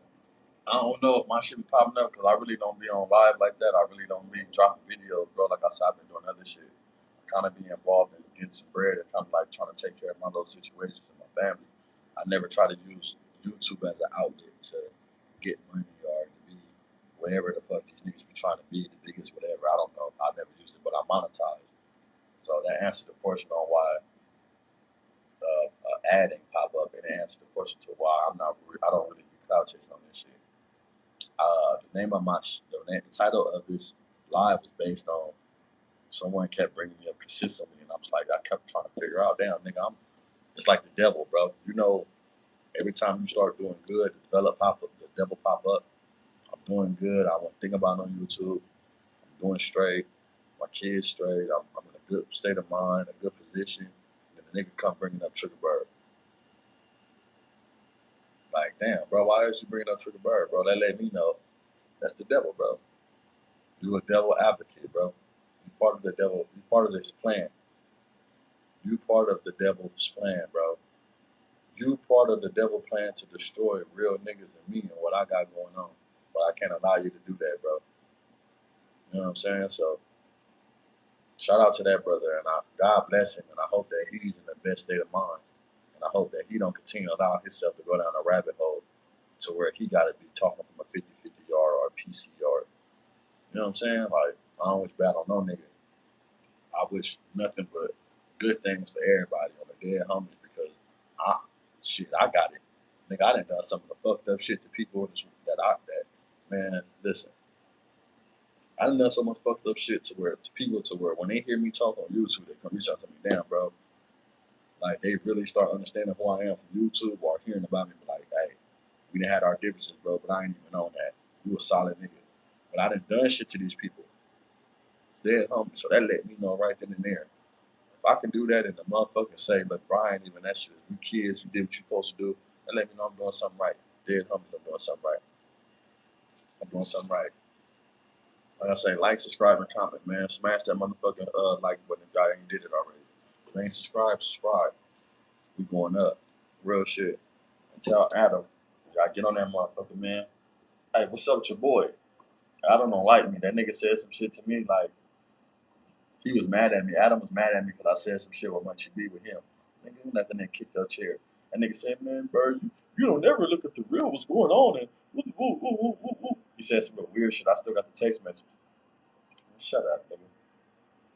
So, you know what I'm saying? That's what that is.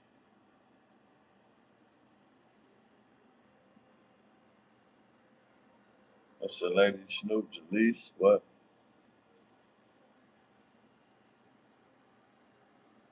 If this Jalise, we was just talking about you. I was just talking about her. Sad. Just talking about you. Just talking about you some while ago. I said I can't say nothing bad about her. Thank you, thank you. Hey, I appreciate it. I look goofy. Thank you, I appreciate it. So, what's goofy about me? Chain is fake, yes sir. It's fake. Chain is fake, yes sir. Fake chain. Yeah, that's what you say. You know what I'm saying? But God bless you too, though. God bless you. Scenario stories one. You know what I'm saying? Coming with the fuck shit. Hey, but look, if that is Jalise, man, we need to put it together. I need to holler at you for sure, for sure. You start watching No Jumper for what, bro? What you start watching No Jumper for?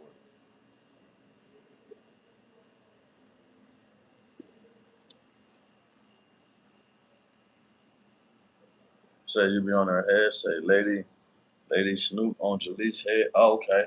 Why you be on Jalee's head, man? What Jalise do? I met Jalise at 607 Unk House. I swear to God, she was cool as a motherfucker. I never got into the weird shit. She a cool little female, hope, but never gave no weird energy.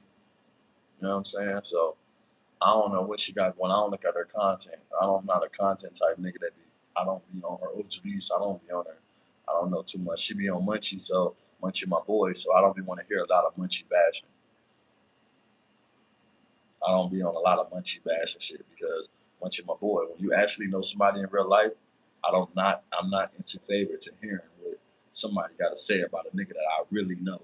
If you ain't never walked Munchie to a car and he hold your shoulder, you don't know Munchie. If you ain't Munchie never got in your car with your son, you don't know Munchie. If you ain't never Munchie ain't never you ain't Munchie if Munchie a lot of these niggas that talk about Munchie B can't even describe Munchie B can't even describe what they look like. Ask Munchie what I look like. So y'all talking about he blind, he blind. I bet you he know what I look like though. He seen my squabble. He know how I talk, he know how I walk. It's a difference, you know what I'm saying? Yeah, I'm gonna go check you out though. I gotta go check. Let me see. I gotta go check. Lady Snoop. Where you from? You from the Bay? Yeah, when Adam tried Munchie, man, when he tried to kick the homie chair, Munchie should have slapped the shit out of Adam. He should have slapped the fuck out that nigga out that chair, man. That's how I feel. You know what I'm saying? You should have got on it. You got what's your main page? I gotta go check you out. I'm supporting all. Subscribe to me and I'm gonna subscribe to you. I swear to God. That's what it is. I'm gonna go check you out. I'm gonna go in the comments. You know what I'm saying? From IF, okay. IFG then. You know what I'm saying? Some of the man, hey, shout out to Inglewood, man. What part of Inglewood you from? I fuck the IFs. I tried to defend you in the comments when Bray said you was a nobody from Hoover, but my comment got deleted. Hey, look. So I tried to defend you in the comment when Bray said you was nobody from Hoover. This how you know I'm somebody, bro. From the north, okay? You from the north, you from NHP. You know my cousin Ice Burgundy did. That nigga, you know Ice Burgundy. That's my blood cousin. Hey, look. Look. It say the main channel is Lady Snoop TV. I'm gonna look Lady Snoop TV. I'm gonna go check you out for real. After I get off of this, I'm finna go do that. I'm finna go subscribe to you and all that. I'm gonna do that for sure. That's my word. Um, I'm gonna screenshot this right now. Matter of fact, just so I can go keep my promise and my word. I try to defend you in the comments with Braids when you say nobody but listen. Let me tell you about Braids, bro. He can't say nothing about me, gang. That nigga got on there, and only thing he can say about me is just only thing Brace can say about me, bro, is I had my tongue pierced from 14 to 17, right? 18, but I say 17 because I went to camp, got out, or whatever. My shit was still open. I never put a ring in my shit from 14, 17. I'm 36 years old, gang. He said eye piercing. If that made me freaky and you was fucking boys, you was getting your dick sucked and you never brought Trevor on here. You brought everybody on your platform to talk about Hoovers, Treyway, Triggerbird. You run out of content, gang. You bothering me when I'm worried about my son and other shit. That let me know that Braze is a zark. You brought Crip Mac. You brought three neighborhoods on here to talk about Hoovers. You's a zark, bro. You's a zark. You mean to tell me you brought three Hoovers on here to speak about three neighborhoods to speak about some Hoovers and some fighting? You need to grow the fuck up, bro. This is why he's patching right here. This is why, and every time I see that nigga, every time he talk about somebody, he gets skinnier and skinnier. I ain't gonna lie, bro. It's like every time he speak on somebody, he just lose more weight. Y'all notice that?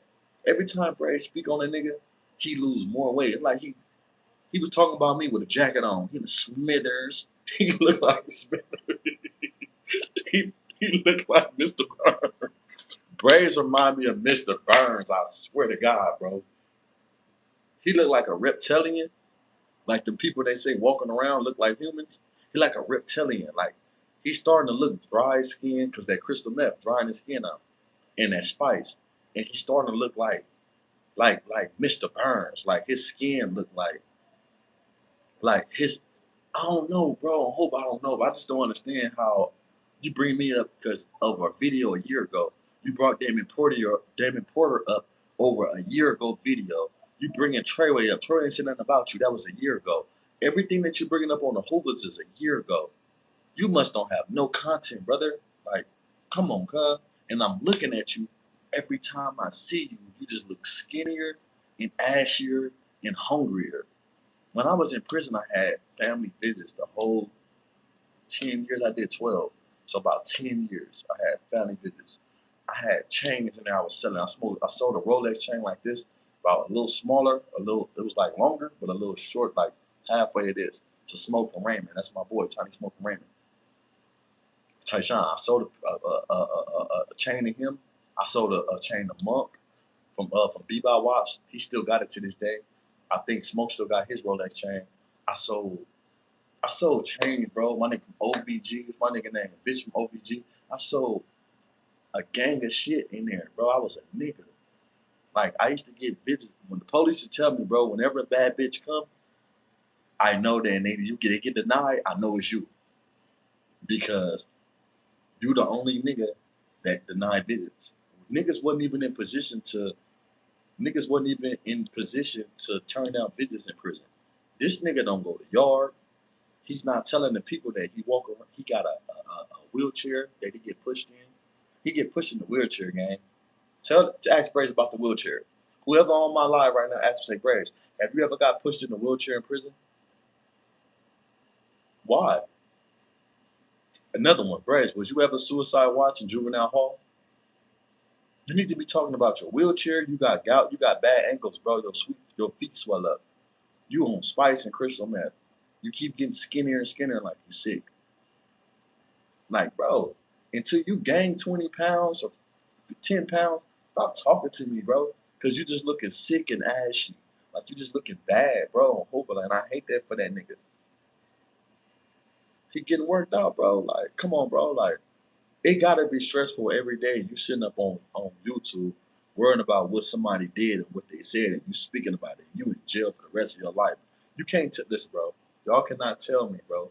Y'all cannot tell me that it's not stressful for you to get on YouTube every day, concerned about everybody's life, when you got life in prison and then your life just flying by and everybody just living past you. It gotta be stressful for you every day waking up, going straight to YouTube, dropping videos. He only dropped videos when his celly go to yard. That's why he never have a celly there no more. If y'all notice, he never told the story about when him and his celly fought. Tell us the story, Braids, about when you and your celly fought. When your celly jumped down and said something to you, why we never heard that story? Why you never went and got Trevor on here? You go on the internet, you find everybody, you find their Instagram, you want to come on YouTube, yeah. Why you didn't find Trevor? We still looking for you to find Trevor.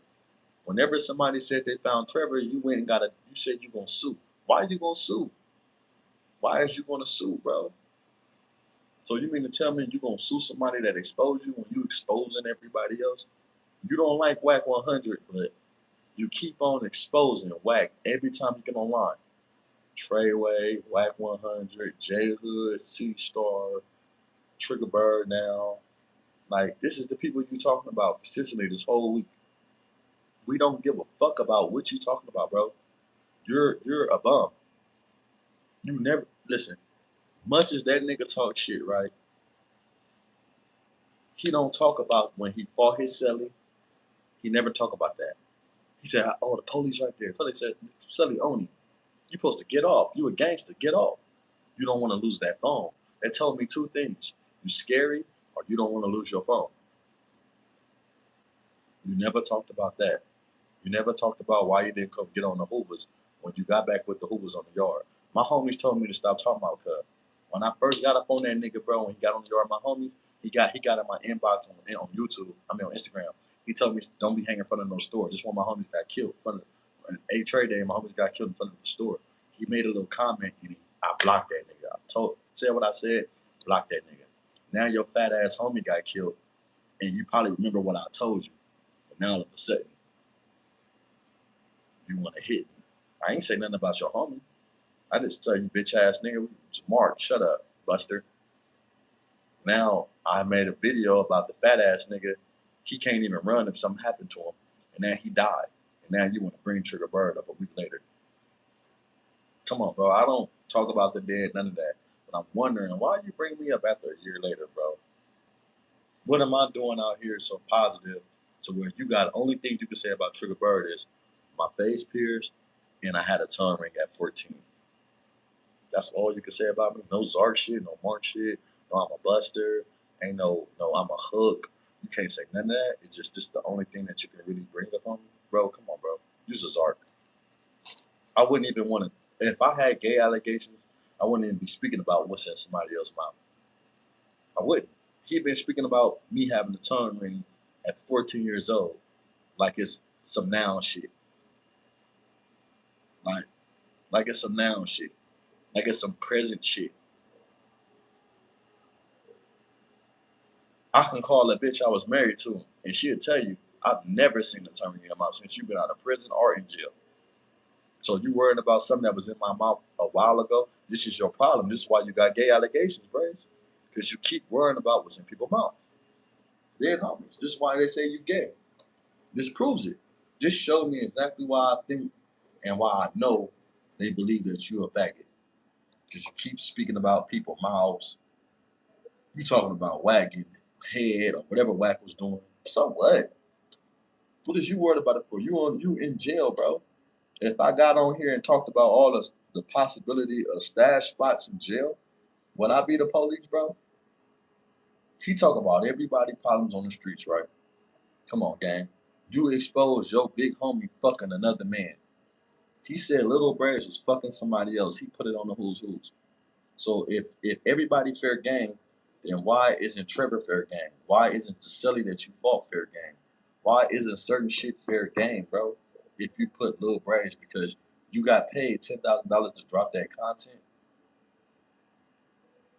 you sold your soul, bro. Yeah, homies, you sold your soul. He's so stupid, he don't even know about AI now. You let the police pull up to your hood, show you a video off their phone, and you ran with it. Come on, bro. Come on, bro. Come on, brother. That nigga's boo-boo, bro. Listen, everybody that Braves was cool with, he's beefing with. He's a fucking dope head. What do smokers do? Smokers beef with everybody that helps them, bro. He don't know no better, cuz I'm trying to tell y'all, bro. Y'all keep thinking the nigga. This is what makes y'all weird and the people that keep on believing this nigga.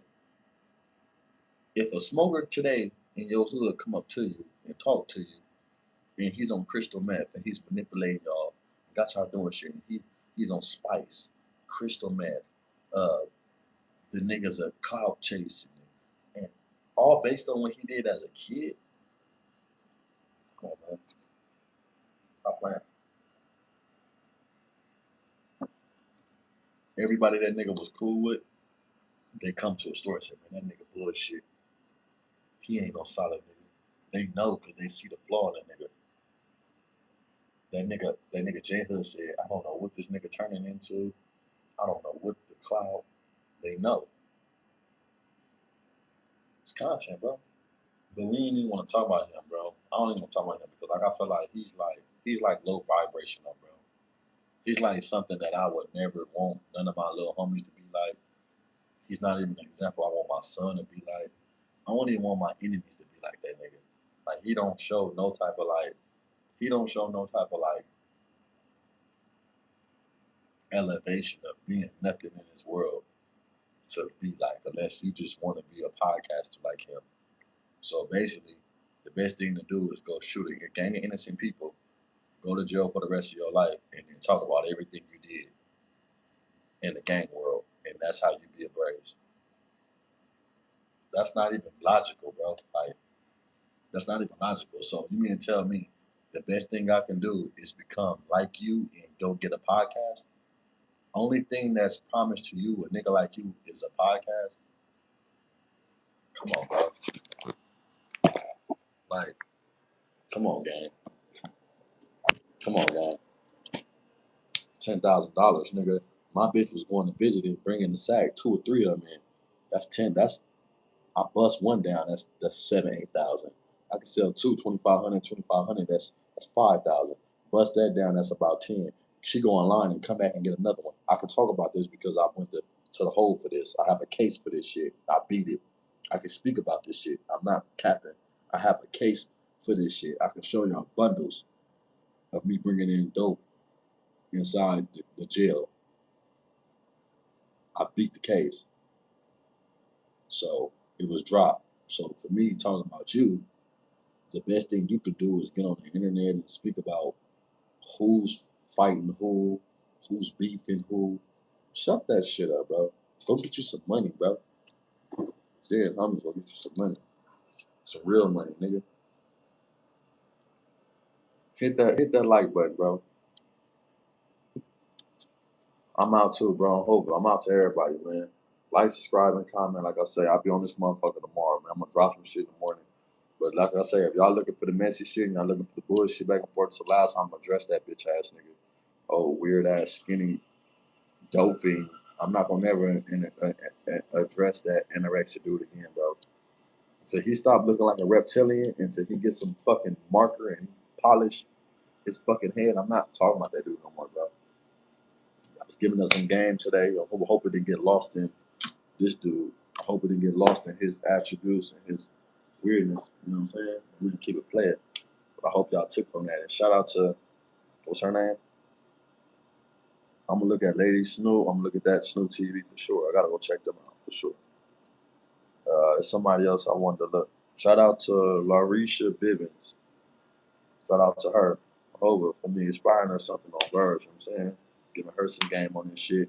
And she took from it. So if nobody took nothing from this live today, I'm glad she was able to take something positive that I said and she applied it in her life, and she don't